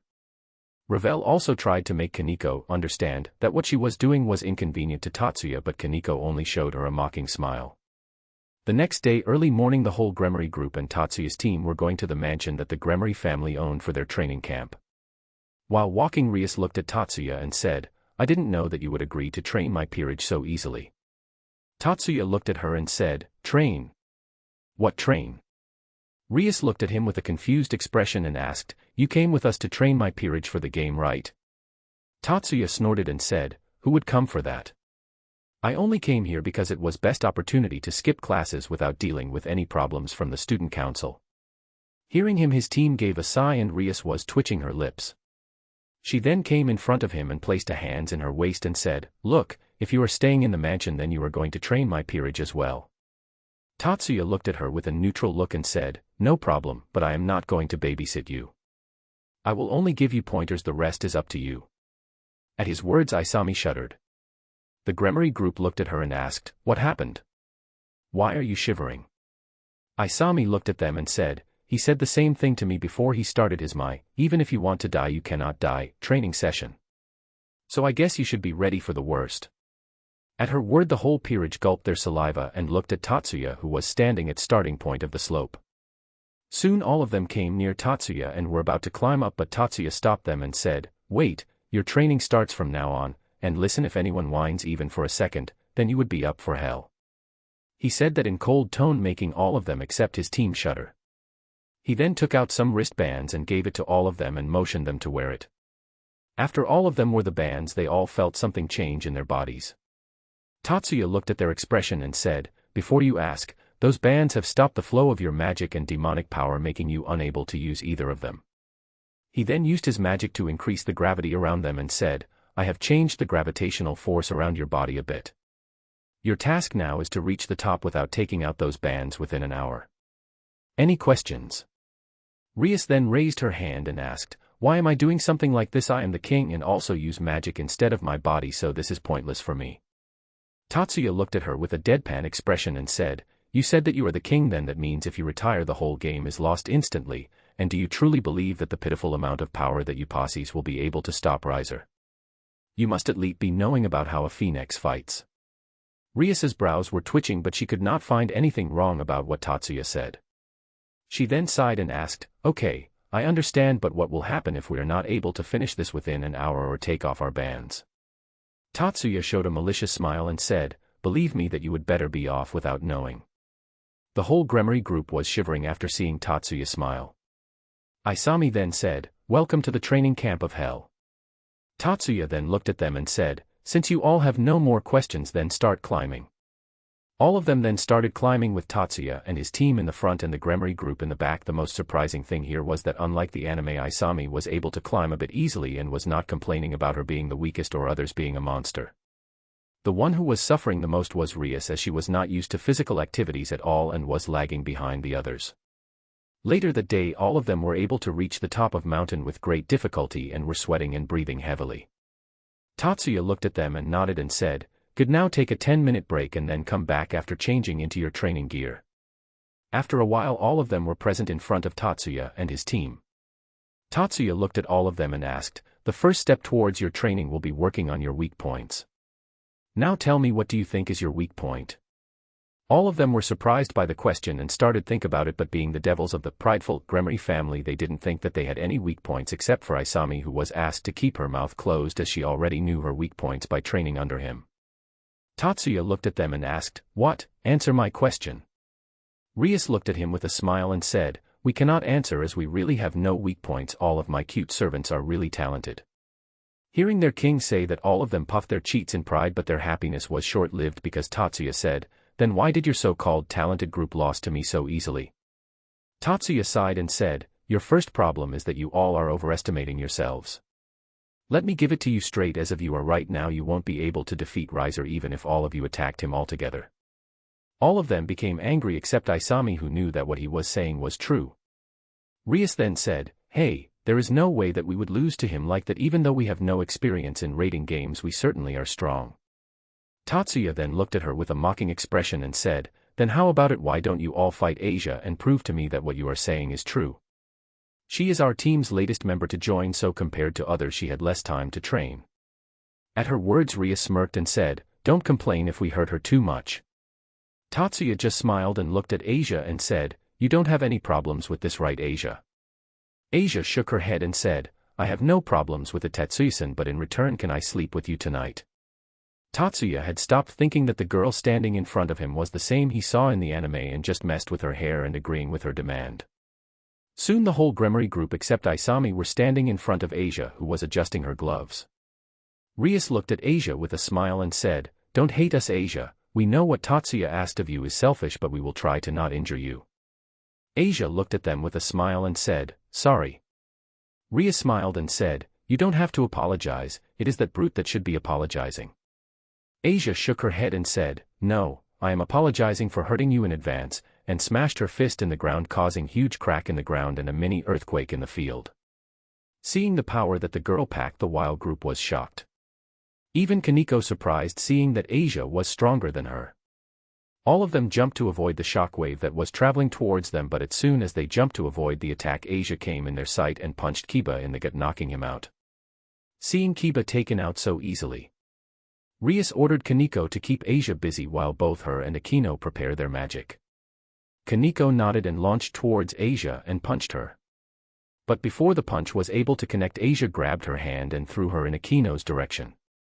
Akino, who saw Kaneko flying towards her, stopped charging her magic and decided to catch Kaneko, but the force with which Asia threw Kaneko was too much for her to withstand and was sent flying after colliding with her.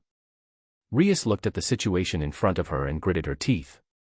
She then fired her attack, which she had charged towards Asia, and was thinking that her attack will take Asia down. Asia also didn't stood still and started charging a key wave in her hand and fired it towards Rias's attack, completely overpowering it and finally hitting Rias, making her lose consciousness. After confirming that all of them were down, she came towards Tatsuya smiling and said, "Tatsuya-san, I did good, right?" Tatsuya looked at her and was seriously wondering how such an innocent girl could turn into something like this. Per 93, weak points. After Tatsuya was done praising Asia and her made her jumping from happiness, he then said, "You did great, Asia, the fact that despite being a human you were able to defeat a group of devils. I am proud of you."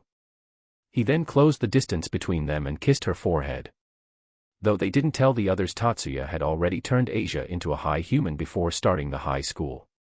He also came to know that though not too big, high humans does have some physical improvements over normal humans, and the flow of energy is also efficient in high human bodies. He then said, "Now will you please heal them and then drag all these talented devils back to their rooms?"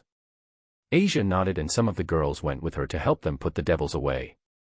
Tatsuya then looked at Isami and asked, "After watching the fight, what did you conclude about your teammates?" Isami then looked at Tatsuya and said, "They are very prideful and have not trained at all. They are only relying on contracts to increase their strength. The only person that I can tell worked the most is Kiba, who has at least studied how to use a sword. But he only relies on his speed and has neither much power in his attacks nor endurance to take on hits. Konkachan is the same as well. She is only using her rook traits, but she neither has techniques nor speed to evade or react to attacks." She then paused for a while and then said, "Akinozan is not lacking, but she is doing the opposite of both Kiba and Kaneko. She is not using her queen traits to the fullest and is only using the bishop part of it. So even if her magic is strong and she is technically stronger than our king, she don't possess the speed to react or evade or the endurance to take on attacks. Now talking about Prez, to me it looks like she has only trained to manifest her demonic powers, which continue to grow stronger as she grew up. She don't even have control over her power and only relies on charging up her power and then firing without even knowing about the output she is using. To put it simply, she overconfident in her abilities." Tatsuya nodded his head and then looked at her with an appreciative gaze and said, "Good, looks like teaching you to observe the situation first was a good thing on my part. Now here comes the main question, how do you think will you fare against your teammates and what rank would you put yourself in among them?" Isami looked at Tatsuya for a while and then sighed before saying, "I am no match for any of them yet. I am not as fast as Kiba nor strong as Konkachan. My magic is not that strong as well. Though after boosting I can fight on par with them, but that is only for a short while, and in a fight there is a chance that they would attack me even before I am able to boost." She then slumped her shoulders and looked down and said, "Right now I am the weakest in the group." She said that with a sad voice. Tatsuya sighed and patted her head and saying, "You know, in your group you have the highest potential to grow. You are hardworking, know what your weak points are, try to act only after analyzing the situation, and most of all you have the drive to become strong, not for yourself but for your friends. And if you think that you are currently weak, then there is only one thing that you have to do, is train till your body falls apart. Isami then looked up and at Tatsuya and sighed before saying, yeah, I can only expect that kind of advice from a training maniac, train till your body falls apart, huh? I am willing to do it if you promise to practice all the positions that I know of in the bed with you, and gave a sultry smile. Suddenly her shoulder were grabbed by someone and she turned her head only to find Miyuki and Himari holding one each and said, really then let's go and start your training immediately. Don't worry, both of us will help you a lot in your training. Though both of them had a smile on their faces, but the black aura which was surrounding them said something completely different. Isami gulped her saliva and thought, I am surely dead today. Later that day in the evening the unconscious devils woke up and after remembering what happened to them became gloomy. Isami was somehow alive after the training session she had with Tatsuya's team. All of them then gathered on the dining table and Tatsuya was sitting right in front of Rias looking at her with a smile on his face, making her grit her teeth and look away in embarrassment. Soon the girls from his team brought the dinner that they prepared and then they all started eating. While eating, Tatsuya looked at the devils and said, after today's battle you all must be knowing that what all are things that you are bad at, but I am not going to ask you and is going to tell you what I feel and what you would be doing for training during the remaining days. All the devils stopped eating and looked at Tatsuya. Tatsuya nodded and looked at Kiba and said, Kiba, you have your speed because of your night piece and your sword style is great as well, but the thing that you are lacking is endurance to withstand attacks and strength in your attacks while attacking. From tomorrow onwards you will wear those wristbands I gave you today along with some weights and will take on attacks directly. Simply put, you will be a meat shield from tomorrow onwards and the one who would attack you would be Asia, but don't worry, she will be holding back and I promise you that you will not be injured. She can use heel punch which only causes pain and no injuries. Though Kiba was a bit worried about being a meat shield and that too with Asia attacking him. He decided to trust Tatsuya as it was an opportunity for him to become stronger and could cover his weak points. Tatsuya then looked at Akino and said, you Akinozen will be trying to master your control over the other aspects of your queen piece and will also try to control USM fetish during battle. Akino was a bit conflicted on being asked to control her urges during a battle but decided to comply with him anyways. He then turned to Rias and said, your case is the most serious here. You would be doing basic workout with those wristbands and weights on and try to maintain your body first, and you have to also control your demonic power as well. You don't have a great control over it. And don't forget to go through all the strategies for the raiding game as well. Rias was a bit angry when she was asked to do basic workouts, but she could not retort to what he was saying and complied. He then looked at Kaneko and said, you will be training with Shizuka and will improve your strength and reaction speed. Just like Kiba, you are too much dependent on your rook piece and don't have speed to complement your attacks and hence you are not able to react or evade easily. Kaneko only nodded her head and didn't give it much thought. She had already decided to believe in him as he was able to train Asia, who was just a human, to have strength greater than hers and wanted to be like her as well. After that all of them finished their meals and unlike the anime directly went to bed as they were too tired to do anything. Chapter 94, Gremory. From next day onwards they all started to do their training as Tatsuya had told them, except for Rias, who slacked off on her training, though she too trained a bit so as to not make the others suspicious. The rest of his team had already informed him about her slacking off, but Tatsuya decided to let her do as she pleased as he was finally enjoying the holidays and were not training then on his own, much to their relief. Tatsuya, though was still resting quite a bit, helped Isami in using her sacred gear more efficiently. Drake had told them that she was close to achieving the balance breaker and tried to help her in achieving it. During the whole time that Kiba was training he realized why they all say that Tatsuya was a devil when it comes to training. He has been taking hits from Asia from that day onwards, and though he didn't suffer any injuries, he still felt quite a lot of pain. But despite all that he felt that the training was effective as both his evasion speed and endurance has improved over the time. Akino has also started to utilize the powers of her queen piece, and because of that her speed and strength have improved a lot. She was also made to do her magic training by continuously exhausting her mana and then repeat it again when she was recharged, and because of this both her mana pool and magic strength increased a lot, and now she is officially stronger than Rias. Kaneko's reaction speed has also improved as she was made to fight blindfolded, which increased her ability to sense with her other senses. Her strength and speed has also increased, though she is still the slowest in her team except for Isami, who could get faster than her after boosting. And just like that their training continued, and tomorrow would be the day that they will be fighting with Riser in the raiding game. Currently it is the middle of the night and Tatsuya is lying on the ground and is observing the beauty of the night sky. Suddenly he felt someone's presence nearby and said, "Don't you think that it is time for you to sleep, Isami?" Isami, who was dressed in a tank top and shorts, came closer to him and said, I can say the same thing to you as well. She then gave a short smile and said, I cannot sleep, and since I was not able to find your presence nearby I decided to search for you. She then sat on the ground as well and asked, what are you doing here though? Tatsuya smiled and said, just enjoying the night sky here, the sky in the city is not as beautiful as the one we can see here. Isami looked up as well and said, yeah, it is truly beautiful. She kept on looking for a while and then said, arigato. Tatsuya, who heard her, blinked in surprise and asked, for what? Isami looked at him with a smile and said, for helping me become a girl once again, training me in using my sacred gear, making me stronger, helping me make a lot of good friends. Isami kept on saying things and Tatsuya finally said, Isami. Isami looked at him and asked, yeah. Tatsuya then said, I was not the only one who helped you, Rias was the one who took you in after you decided to become a girl again, Kaneko and Kiba trained you as well and.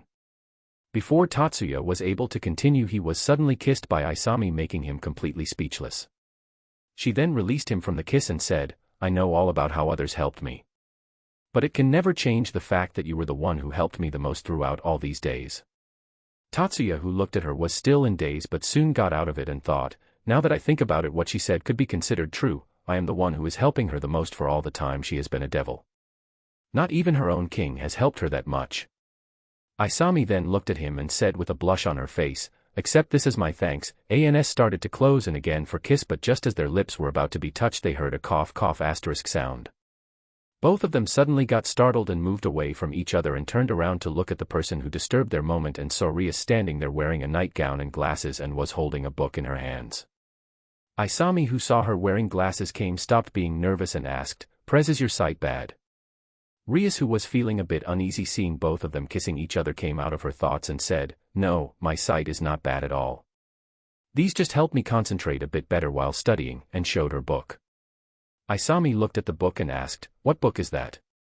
Before Rias was able to answer, Tatsuya said, a book on various strategies that could be used in a raiding game. Rias was surprised to see that Tatsuya knew what book she was reading but shrugged it off. Isami then asked, Prez, do you mind if I ask, why do you not want to proceed with the marriage? Rias, who heard the question, was silent for a while and then sighed before saying, because I am a Gremory. This marriage is only taking place not because Riser loves me but only because he loves the Gremory in my name. Isami remained silent for a while and then asked, do you hate being a Gremory? Rias shook her head and said, I don't hate it, in fact it could be said that I am quite proud of my name, but being proud doesn't mean that I like all aspects of it. She then looked in a direction as if thinking of something and said, from a young age people has been praising me and treating me kindly, but that was only because of the Gremory in my name. To them I was not Rias but the heiress of the Gremory clan. Even my own father set me up with Riser, saying that it was my job as being the heiress of Gremory clan. He put the Gremory name before me, and that's why I don't want to be married to a person who only liked the Gremory and not the Rias behind that name. She then looked down with a saddened expression and said, my only dream is to make others recognize me not because of me being a Gremory but because I am Rias. I want to marry a person who likes me because I am Rias. That's why I came to the human world. Here people don't look at me with me being a Gremory but because I am Rias. I feel happy here rather than being in Underworld where my only worth is because I am Gremory. She then had a determined look on her face and said, that's why there is no way that I am going to lose tomorrow. I will show them that I can become great just being Rias and not a Gremory. Isami then looked at her and said, I don't know if it will help or not but I admire you, a bit, not because you are a Gremory but for who you are. Rias then smiled and so did Isami. Both of them then looked at Tatsuya, to which he raised his eyebrows and asked, what? Both of them didn't said anything and kept in looking at him, and after finally realizing what they were trying to ask he said, you want my opinion on this as well, huh? Tatsuya then sighed and said, to put it simply, I don't care about all this stuff. I only judge a person by how he acts in front of my eyes. If I deem him worthy of my respect then he gets my respect. If not, even if the whole world were to collapse then too he will only see me showing him my middle fingers. I don't even care about that your brother is a mouse, so judging you on the basis of you being a Gremory is simply a waste of my time. I will only judge you from what I see about you. Until now I have seen that you skip your training a lot. At this Rias got surprised and looked away from him, and Tatsuya started chuckling also with Isami. He then looked at both of them and said, now it is already very late and I advise you to go in and have some rest. Tomorrow is a big day for both of you. Both of them nodded their heads and then Rias said, What would you be doing? Shouldn't you come in and sleep as well? Tatsuya lied back on the ground and said, Nah, I will stay just here and enjoy the night sky, and closed his eyes. But soon he noticed someone lying beside him and asked, Both of you, what are you doing now? Rias just came closer to him and said, Just let me sleep like this for tonight. Isami said, And I am here to make sure that you do not do anything perverted. Tatsuya looked at her with a deadpan expression and said, You are the last person that I want to hear that from. He then sighed, Well, do as you want, but I cannot guarantee that Miyuki will not freeze your body up for doing this. Both of them just hummed and then silently drifted off to sleep. Chapter 95, Talent. The next morning when Tatsuya woke up, he felt that there was a lot of weight over his body and his face was covered by something soft which he thought to be a pillow. He then tried to move his hand to shive the pillow away, only to find that his hand was also trapped by something. Seeing that there was no other way, he decided to open his eyes, and the first thing that welcomed him was a slightly pink-looking protrusion over his pillow. Tatsuya kept on looking at the protrusion for a while, and then, as if lightning hit him, his eyes opened widely and used some force to move away and stood up. After taking in a deep breath, he looked back to where he was sleeping and found two girls lying there, with one of them being partially naked as her small clothes were messed up and were not covering some areas, and the other one completely naked and sleeping there without any care to this world. The girls, of course, were Rias and Isami, with Rias being the completely naked one. He then looked at Isami's exposed breast and now knew what the pillow over his face was. He then sighed and formed a huge ball of cold water over the sleeping girls and then dropped the ball over them, making them wake up in panic. Tatsuya looked at both of them, who were breathing heavily, and said with a smile on his face, Rise and shine, I hope that both of you slept well. Hearing his voice, both the girls glared at him, and on seeing them the thought that came to Tatsuya's mind was, Isami with drenched clothes is looking way hotter than the completely naked Rias. Not good, not good, it's still morning, I cannot let my thoughts be corrupted so early in the morning. Rias didn't know, but somehow she still felt that Tatsuya was thinking something rude about her. Tatsuya continued to smile and looked at Rias and asked, Rias, if I may, why are you completely naked when you slept with your clothes still on? Rias then showed a proud smile and said, It's one of my many talents. No matter how many layers of clothes I wear before sleeping, I am always able to take them off during the course of night without even being conscious. Tatsuya's brows were twitching and he immediately bonked her head, making her groan in pain, and shouted, That type of thing in no way is a freaking talent. And wear some clothes already. Rias ignored him and crossed her arms, lifting her huge breasts before saying, No, that is indeed a talent, to be able to do that while one is sleeping is just incredible. Tatsuya had two marks appeared on his forehead, said, At best it could be considered a disease like sleepwalking. Rias's face twitched a bit and she said, You have some nerve to call my talent a disease. Suddenly the atmosphere around them turned cold and they felt someone releasing some pressure on them. It is you who have the nerve to show your slutty body to Oniasama, you redhead bitch. Hearing that voice, Rias's whole body shivered and she gulped her saliva. She then looked at the direction where the voice came from and saw Miyuki walking towards them with her sword unsheathed. She then looked at Tatsuya with a pleading gaze, to which Tatsuya said, I warned you last night, do it at your own risk. Miyuki kept walking towards her and said, Let me show you my talent as well. I am good at skewering bitches with an ice spike in the ass. She then showed a smile and said, Tell you what, I will do you a favor and shove it from the front hole.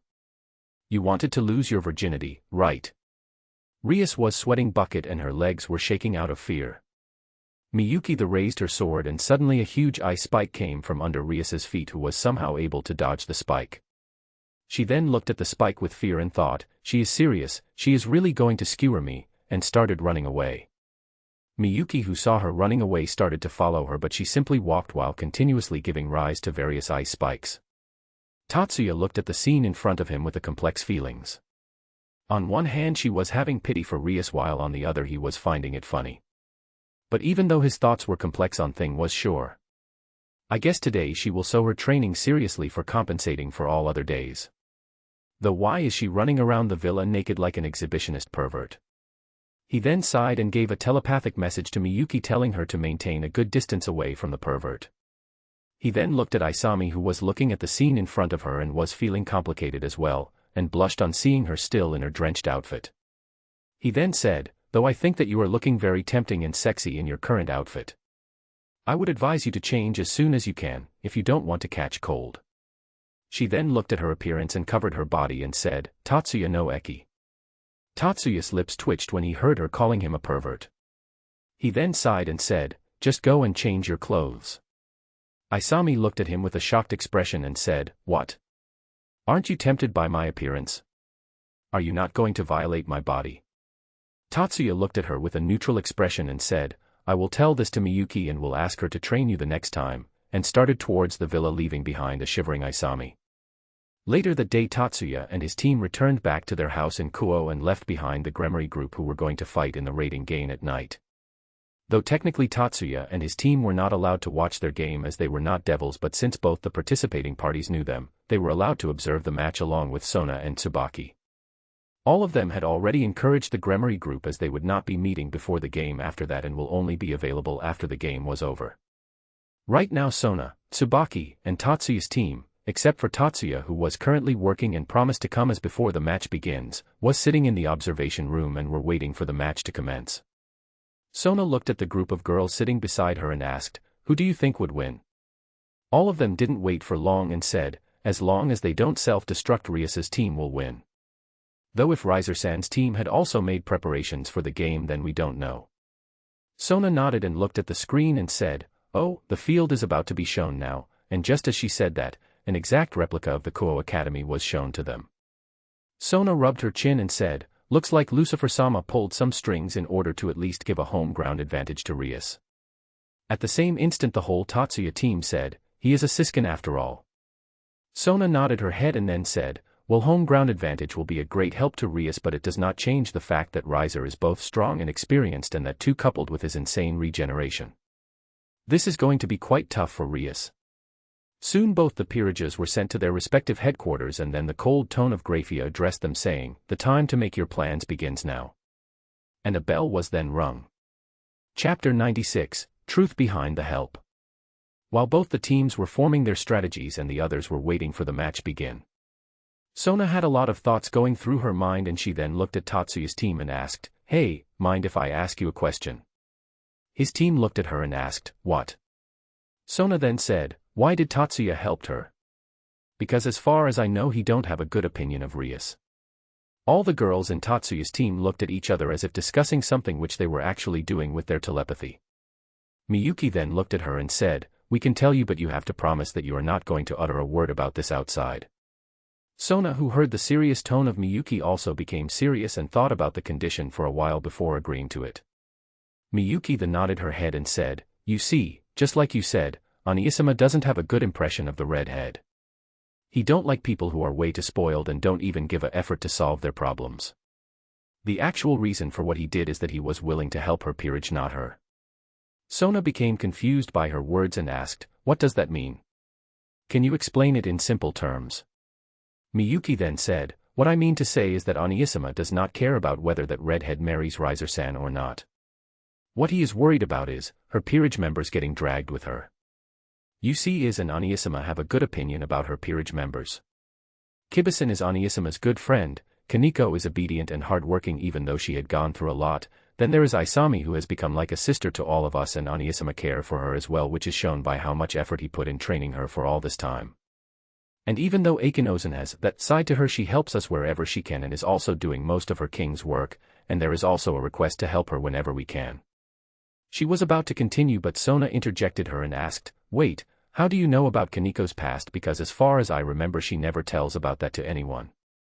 Miyuki just smiled and said, "That is none of your concern, we have our own methods, and now where was I?" Sona felt a bit annoyed but left it at that, as she knew that everyone has their ways of accessing information. Miyuki then continued, "So like I was saying, Isami only helped her to help our friends from not getting dragged with her, because as you may know how power-hungry you devils can get. Once they come to know that Isami has the busseted gear and Kaneko's origins, they will start to look at them with breeding livestock. Also there is Akinozen, whose body is enough to make most of the men lust over her, and being under same roof as Riser, that is sure to happen." Sona then thought for a while and said, "Then why did he even bother to encourage Rias if he only wanted to help her peerage?" At her question the girls in Tatsuya's team looked at her weirdly, and Miyuki said, "Sona, I didn't expect you to ask such a question." Hearing this, Sona's lips twitched, but she controlled herself from lashing out. Miyuki then sighed and said, "You are her childhood friend, right? So you must be knowing her quite well." Sona only nodded her head in approval. Miyuki also nodded her head and said, then what do you think will happen if Isami were to directly say that she was hopeless and would only help her peerage? She then paused for a while and then said, being the spoiled princess that she is, she would surely reject his offer and would also try to prove that she was not hopeless by directly try to fight Riser, who is leagues above her. Honestly, she would not even be able to follow the movements of his knights, and knowing the endurance of her body, the game would be lost without any of the other members of her team fighting. Himari and the other Nikosho then interjected and said, and besides, he never truly encouraged her. He was not even bothered even when we informed him that Rias was not doing her training, yet he would sometimes help the other members of her team. And just last night we picked up the sound of both of them talking about something being recognized as Rias and not as a Gremory. He explained to her that he didn't believe in titles and all, only accept who is worthy by what he sees, which made her feel relieved. But what she failed to catch on was that he never said that he deemed her worthy for the whole time he was talking. They then crossed their arms and said, and what is that, not liking to be seen as a Gremory? All the wealth, authority, and connections that she have are all because she is a Gremory. All the servants that she have except for Isami are all the ones which were recommended to her by someone in her family, and you must be knowing what method did she use to get Isami in her peerage. Even the authority that she has over Kuo was given to her because Surzex asked for it despite knowing how bad her administration skills are. They then sighed and then said, all in all, what I am saying is that all that she is because she is a Gremory, and when it is asked of her to do some proper duty as a Gremory, she is saying that she don't want to be recognized as a Gremory. I mean, come on, is this a joke to her?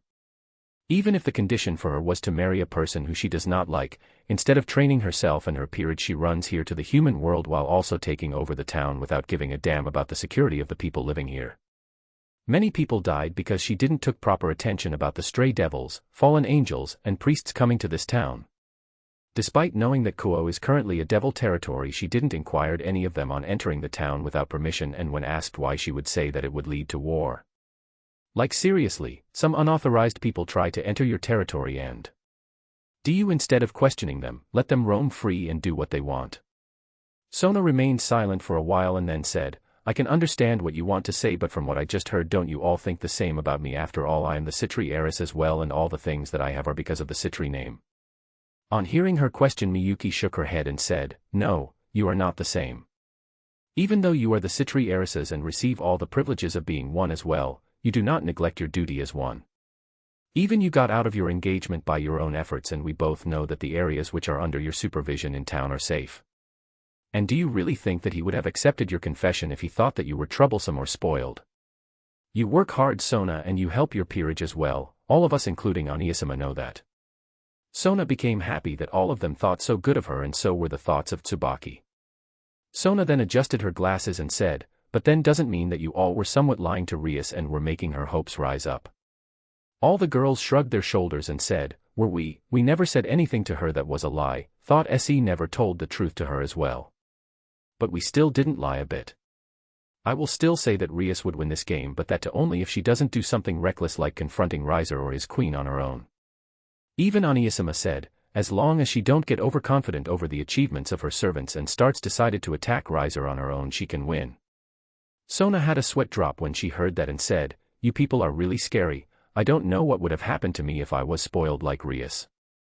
All of them just laughed and then looked back at the screen to observe the match. Chapter 97, Tatsuya and Kurumi, 18+. Chapter 98, Rias vs Riser 1.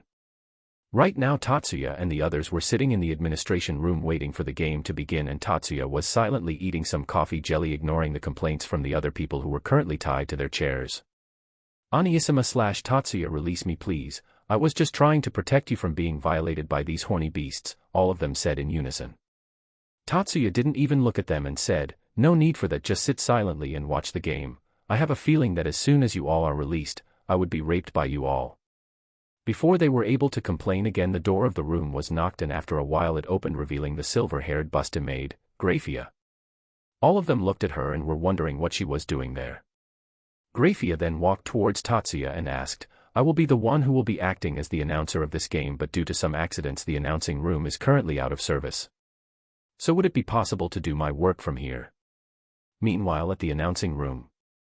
Random Devil 1, why is the whole room covered in ice? He then looked at his watch and said, and that too when the game is about to begin.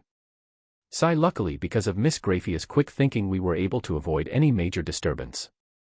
Tatsuya didn't wait for anyone's opinion and said, sure, I would love to have your company, and smiled at her. Hearing that, Grayfia blushed a bit but soon composed her expression and sat on the same sofa on which Tatsuya was sitting while sticking close to him. All the girls looked at her with a glare and thought, horny maid, but didn't say anything as they saw Grayfia turning the mic on, and now there was a chance of their talks being heard by others. All of them then sighed and silently looked at the screens in front of them.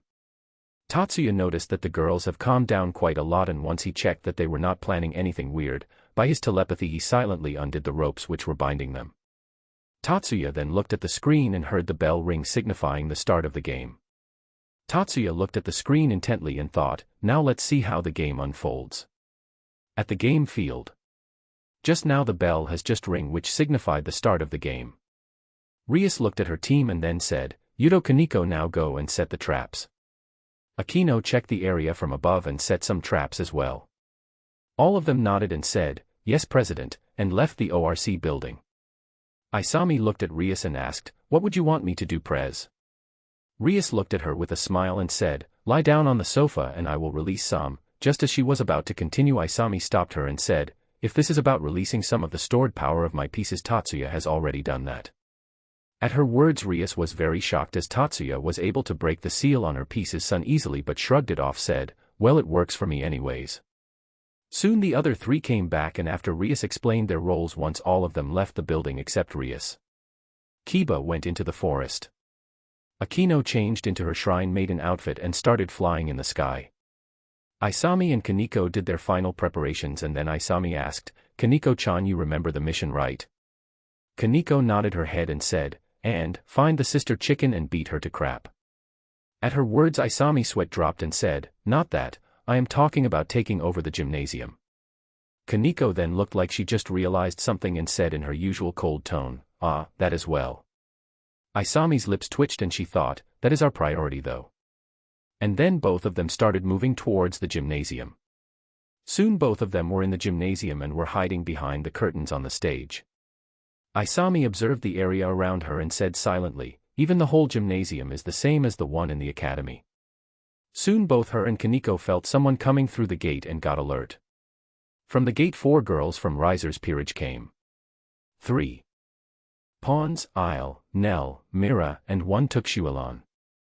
They walked a bit further in the room, and then a girl wearing Chinese clothes with her black hair tied in buns on both sides called out, come out, servants of Rias Gremory, we know that you are there.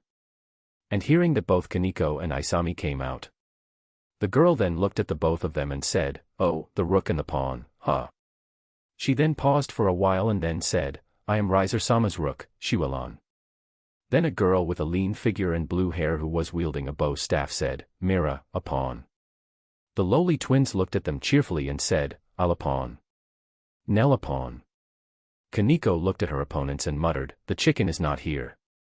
She then looked at Isami and said, I will take on the rook. You go for the pawns, senpai. Isami nodded her head and then raised her hand and said, boosted gear. A red gauntlet materialized in her hand and shouted, boost, and gave out a green glow. Both of them then jumped from the stage and landed in front of their enemies and started attacking each other. The other party also didn't stand still and intercepted their attacks. Shualon covered her feet with flames and started kicking towards Kaneko by using Kung Fu, making Kaneko focus on the defense. Kaneko blocked all the attacks which were thrown by her thanks to her improved reaction time and was now waiting for an opening to strike her enemy. She received the opportunity soon when she saw Shualon raising her feet high to make a strong attack, but before she was even able to raise her leg to the highest she could, Kaneko punched her with all the strength she had, making Shualon spit out some saliva from her mouth with a surprised look in her eyes. Kaneko then looked at her fist in surprise and thought, that rook was really a high level one, and yet I was able to inflict some severe damage with just one punch. She then sighed, thinking that her training really paid off, and looked at her opponent who was clutching her stomach with a look of pain evident in her eyes and cracked her knuckles and said, let's finish this soon, and launched at her opponent. On Isami's side, she was continuously evading all the attacks that were made by the chainsaws and the bow staff of the pawns and kept on boosting. Boost. She then saw Mira running towards her and trying to aim for his chest. Isami then crouched down, evaded the attack and quickly swept her leg, making Mira fall on the ground. She then saw the twins jump on her while saying, "We will dismantle you," with a cheerful smile on their faces. Isami looked at her with a weird expression and said, "That's not a thing that you should be saying with such cheerful smile," and picked Myra's staff up and attacked both the twins' hands, making them drop their fire-covered chainsaws. Boost. Isami smirked and said, "Right on time," and pointed her hand in front of her. Explosion. A red orb of the size of volleyball appeared in front of her hand. Yeah, it is bigger than it was shown in the anime. She then heard Kaneko say, "Let's finish this soon." She smiled as well and said, "I plan to do the same as well." And then at the same moment Kaneko covered her fist with some magic, and then both Isami and Kaneko punched in the forward direction. Kaneko hitting Shuelan and Isami hitting the red orb while shouting, "Dragon shot," and a huge red beam traveled very fast towards the pawns, engulfing them. I and the wave making them scream in pain, along with Shuelan, who was punched with a magic-covered fist. Soon the front of the gymnasium along with some more buildings were destroyed by Isami's attack, and Kaneko looked at the destruction caused by it with a shocked expression. Both of them then looked at each other and said at the same time, "When did you come up with such an attack, Konkachan/Senpai?" Following that was an awkward silence, and then Kaneko said, "I came up with this attack after seeing Asia-senpai using her fists covered with healing magic." Isami nodded and said, "Tatsuya taught me this attack, saying that it is simple as well as effective at the same time." Riser-sama's 3-pawn and 1 rook retired. Both of them then heard a voice on their transmitter which said, "Isami, Kaneko, I just saw an explosion. Are both of you fine?" Isami nodded her head and said, "Yeah, we are fine, and we secured the gymnasium." Rias, who was sitting on the sofa in the ORC clubroom, smiled and said, "Good, now get out of there quickly and help Yudo." Both of them nodded and then left the gymnasium quickly. Chapter 99, Rias vs Riser 2. Both Isami and Kaneko were running towards the sports field where they had decided to meet with Kiba. Suddenly both of them felt an attack coming towards them, and both of them immediately juned to their sides. As soon as both of them landed, they saw a huge explosion in front of them and noticed that they were only a few centimeters away from the explosion's radius. Both of them then looked up to see who attacked them, and found a lady with a purple hair and a huge exposed chest with a cane in her hand there. Isami narrowed her eyes and said, You must be Riser's queen, right?" The lady who was flying in the air smirked and said, "Yes, I am Yubaluna, Riser-sama's queen," and fired another attack at both of them, but before it could reach them, a lightning was shot at it, nullifying it along with an explosion. All three of them looked towards the direction where the lightning was shot from and saw Akino wearing her priestess clothes with her wings out. She then looked at her teammates and said, "Era, having some trouble?" "Don't worry, I will handle her, you two go ahead." Isami and Kaneko nodded their heads and again started running towards the sports field.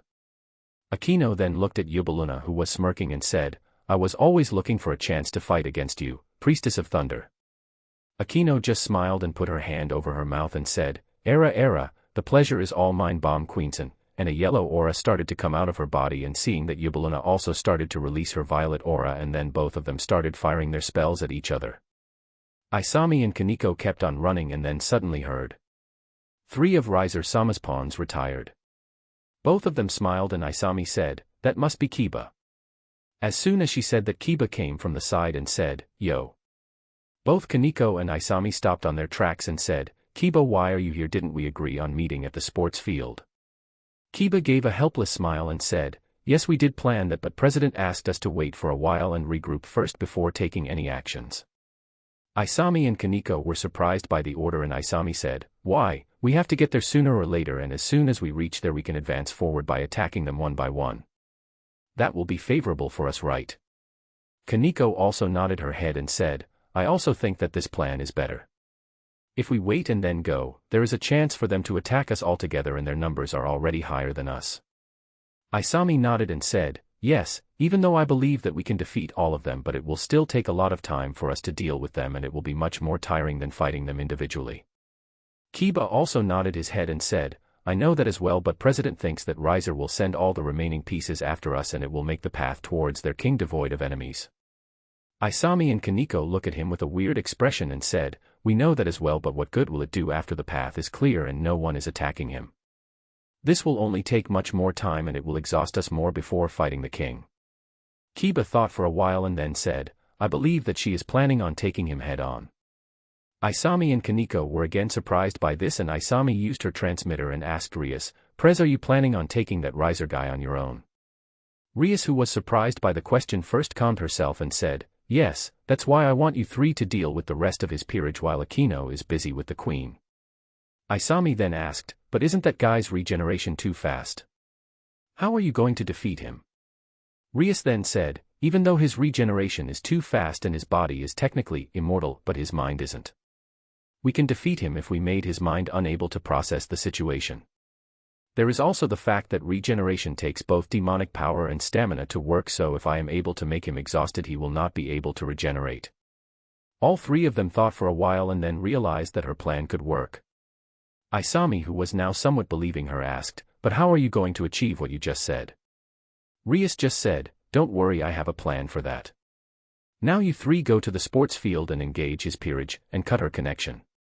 All three of them looked at each other and then Kiba said, anyway, let's go, we can only follow her orders now, we have already missed the opportunity to fight them individually. Both Isami and Kaneko sighed and nodded their heads, and all three of them started running towards the sports field.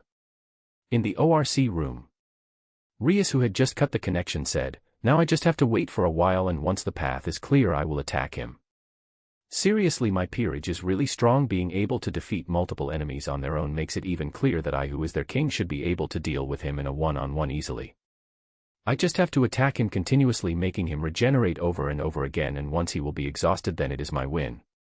In the administration room, Tatsuya, who just heard Rias's plan through the small device that he had placed on all of them before the game for the very same purpose, face-palmed.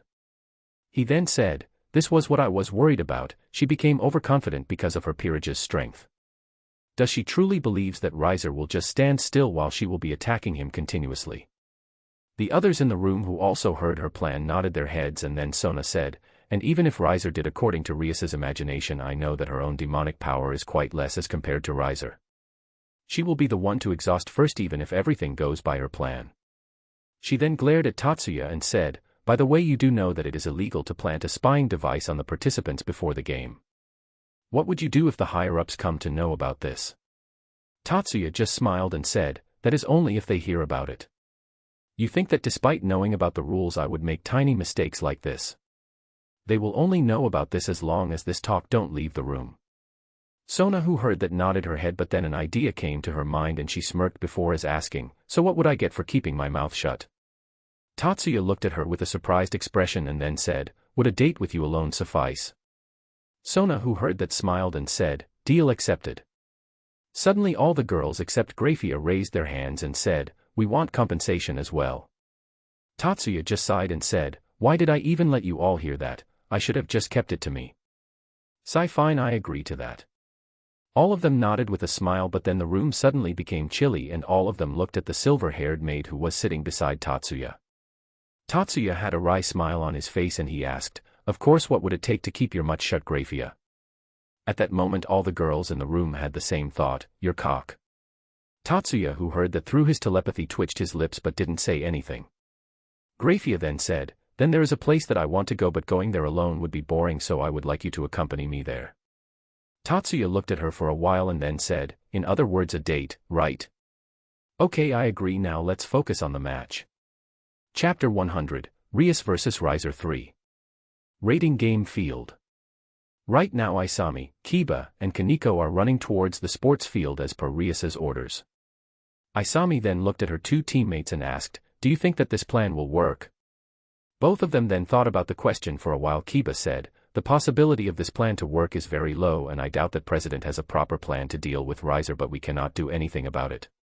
We have already lost the opportunity to fight with their members individually, and our only option is to fight their WoW group at once. If we don't stop them, they will gang up on President and the game is immediately over. So all we can do now is defeat them as soon as possible and then head over to where their king is. Both Isami and Kaneko nodded their heads, and then Kaneko said, I didn't know that even you can doubt President's plan, Yudo-senpai. Kiba showed a helpless smile and said, if it was the me before training with Tatsuya's team, I would not have doubted her words, but all the hellish training I went through, I have come to understand the battlefield better. I have to admit, Tatsuya has prepared his team to face in any kind of situation. Even though all I was doing was getting hit by the punches, I came to understand a lot of things and even learned quite a lot from them. Kaneko then nodded and said, the training was really an eye-opener. We didn't even knew what our weaknesses were at the beginning. All of them then sighed at the same time and said, but his training is really hellish, and continued to run. Soon all three of them were present in the field and Isami shouted, come out Riser's Peerage, we are here to fight you fair and square. She didn't want to waste any time and decided to call them herself instead of waiting for them to come on their own. Both Kiba and Kaneko, who understood her intentions, nodded, and Kiba whispered, smart move. Soon mist started to appear in front of them, and through the mist the silhouette of a girl was seen. The girl and then said, you all are quite foolish to ask us to fight you directly, but I like fools like you. Behold yourself, I am Riser-sama's knight Carlamine. She then unsheathed her sword, which set ablaze on fire. Kiba then stepped forward and said, I am Yudo Kiba, knight of Rias Gremory, and I shall be the one to fight you, and unsheathed his sword as well. Both of them then narrowed their eyes and started running towards each other and clashed their blades, with their speed keep on increasing as the number of times their swords clashed. Isami continued to look at their fight with a surprised expression and said, he has become much faster. Konkachan, are you able to follow their movements? Kaneko in her usual cold voice said. Only barely, they are too fast for even my senses to catch up. Isami looked at them for a while and then said, wait, doesn't that mean that we don't have to do anything? As soon as she said that, both her and Kaneko heard a voice from behind, I don't think so. Both of them then turned around and Kaneko's eyes looked at a certain person for a while and then she said, chicken found. Isami looked at the blonde girl standing in front of her, but then she felt someone else's presence and turned her head and said, come out now. As she said that, a girl with short hair with her right half of the face covered with a white mask came and said, so you were able to sense me. You are not that worthless, you know. Isami then asked, who the hell are you? The girl then cracked her knuckles and she said, I am Isabella Riser-sama's rook. The blonde-haired girl got a bit irritated and said, hey, don't ignore me. Kaneko then said, don't worry, I am continuously focusing on you and waiting to beat the crap out of you. Ravel, who heard Kaneko, looked at her more intently and said, ah, you are the person who ruined my alone time with Tatsuya-sama, and glared at her. Kaneko glared as well and said, and you are the one trying to seduce senpai. Both of them kept on glaring at each other and some sparks were seen to be forming between them. Ravel then looked at her side and said, all of you deal with the pawn, I have some matters to settle with this thieving cat. As soon as she said that, several more people appeared around them. Kaneko looked at Isami and said, can I leave these guys to you? Isami looked at her with a confident expression and said, sure. And Kaneko started chasing Ravel, who was flying on the sky. Isami looked at Isabella and said, hey, who was that blondie just now? Isabella looked at her and said, that's Ravel-sama, Riser-sama's little sister and his bishop. But don't worry about her, you should be worried about yourself and your master who is struggling there. At her words, Isami's eyes widened and she looked at the top of the building and saw Rias trying to attack Riser, who was not even giving her a chance by continuously attacking her, which made her to only stand at one place with a barrier in front of her. Isami gritted her teeth and thought, what should we do? If we don't hurry, we will be defeated. Suddenly they heard an announcement was heard. One of Riser-sama's knights retired. Isami then looked towards Kiba and saw the knight from Riser's Peerage disappearing into light particles. Suddenly an idea came to her mind and she said, Kiba, liberate your sacred gear immediately. Kiba looked at her in surprise and decided to trust her and said, here it comes, sword birth, and immediately an energy was thrown towards Isami. Isami then pointed her hand towards the energy and let it get stored in her gauntlet. The red gauntlet in her hand glowed and shouted, transfer, and Isami smashed her hand in the ground, creating a large number of swords around her. Seeing all the swords appear around them, the remaining members of Riser's Peerage along with Kiba and Kaneko were shocked. Soon all the remaining members of Riser's Peerage, except Ravel, were stabbed by the swords and were retired immediately. One knight, one bishop, one rook and two pawns of Riser-sama's Peerage retired. Isami then raised her hand and said, now that's badass, I didn't know that it would work so well. Kiba, who heard her, looked at her in disbelief and asked, you mean to say that you used that attack without even knowing what you were doing? Isami then showed a thumbs up and said, nope, after all I only unlocked this power yesterday. Busseted gear, gift sure is a very nifty ability. Isami then turned serious and said, anyway Kiba, go to Akinozen and help her defeat the queen as soon as possible and then come and assist us, we are going to deal with Riser. Kaneko looked at Isami and asked, is it necessary to go now? Dodged a fireball, I have yet to settle my business with her, punched through one of the bigger fireballs. Isami looked at her with a serious expression and said, "Yes, we need to go immediately or the Prez will be defeated. All our effort will be in vain." Kaneko nodded reluctantly and looked at Ravel, who had fire revolving around her, and said, "We will settle this matter later, chicken." Ravel also glared at Kaneko and said, "Sure, come anytime, you thieving cat." She then paused for a while and said, "Except when I am alone with Tatsuya-sama.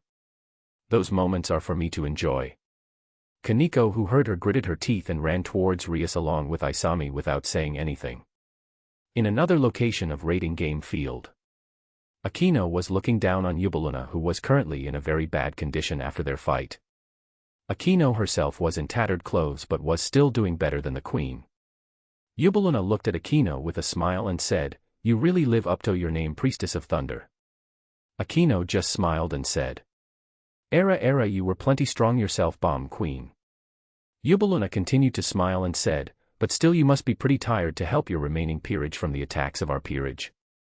Akino just smiled and said, "No, even if I am a bit tired from all the attacks, I can still help my friends even if I don't rest." Suddenly an announcement was made. One knight, one bishop, one rook and 2 pawns of Rias-sama's peerage retired. Hearing the announcement, Yubuluna was dumbfounded and Akino giggled and said, "Era, looks like my help was not needed after all."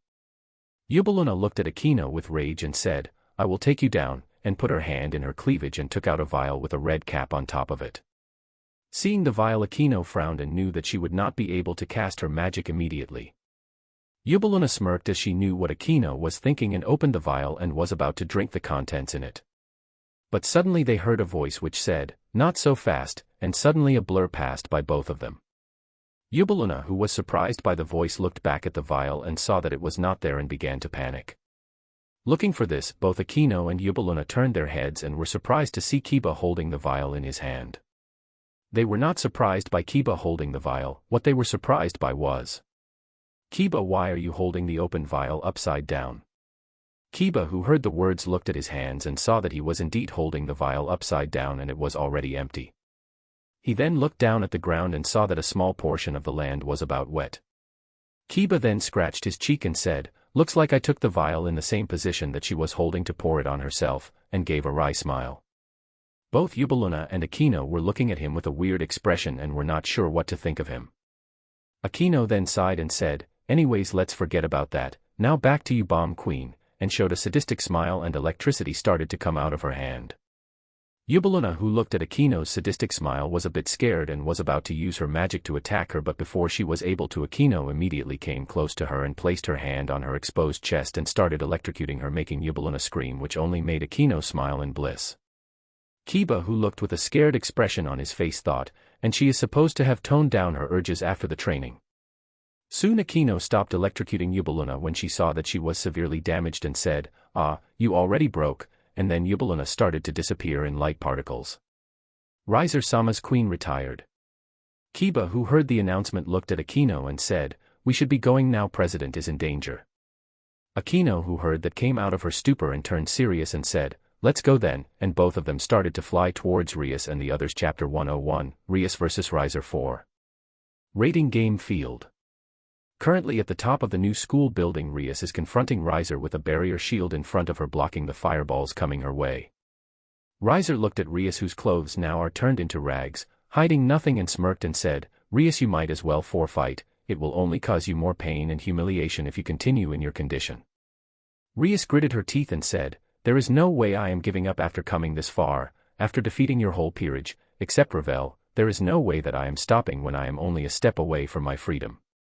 Rias snorted and said, "You cannot defeat Rias anyway, so why continue this one-sided battle?"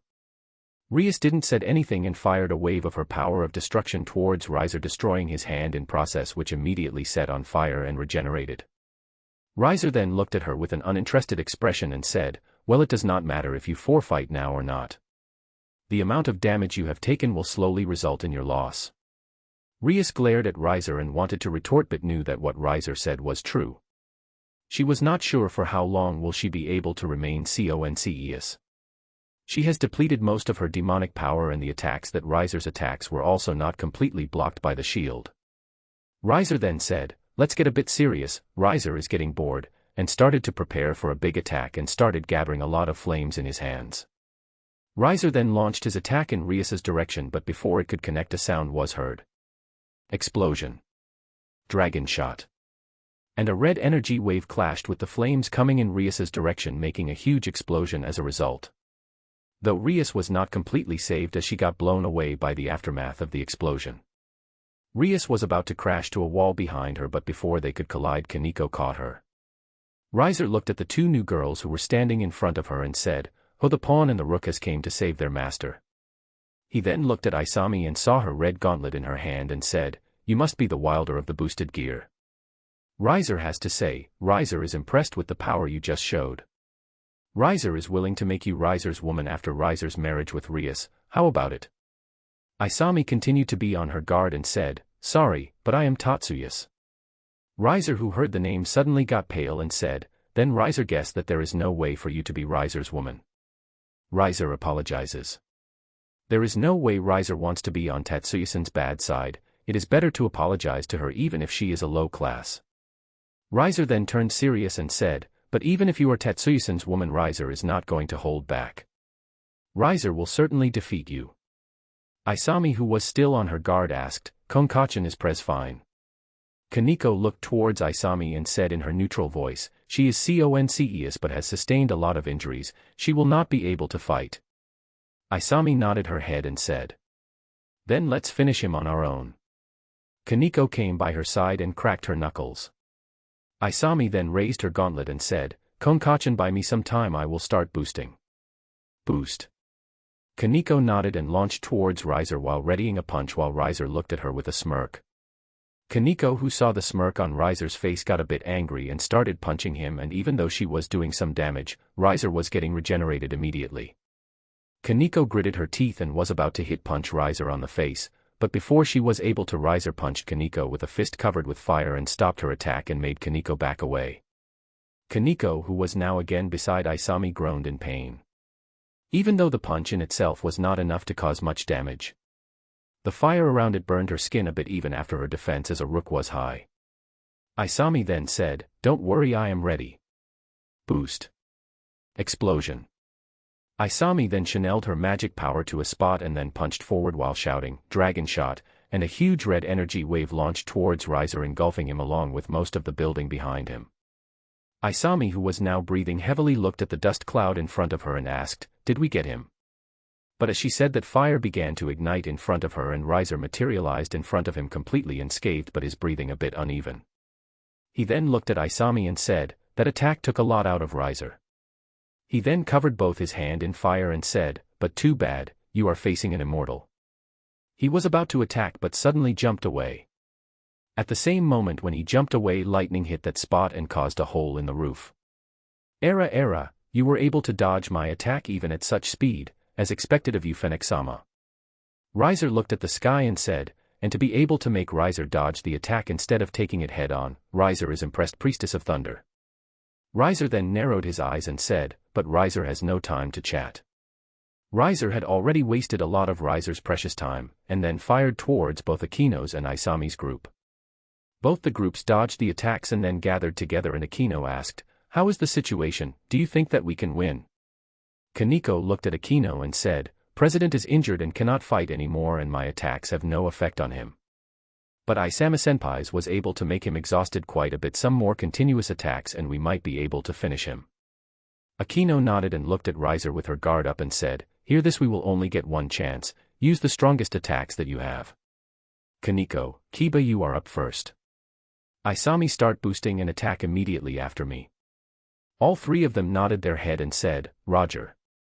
Kaneko then started gathering magic in her fists and again launched at Riser. Riser, who was now serious unlike before, didn't stand still and launched his flames at her with full intensity, but before the flames could attack Kaneko, Kiba came as well and slashed his sword at the flames, which started absorbing them, making Riser's eyes widen and say, "Another sacred gear."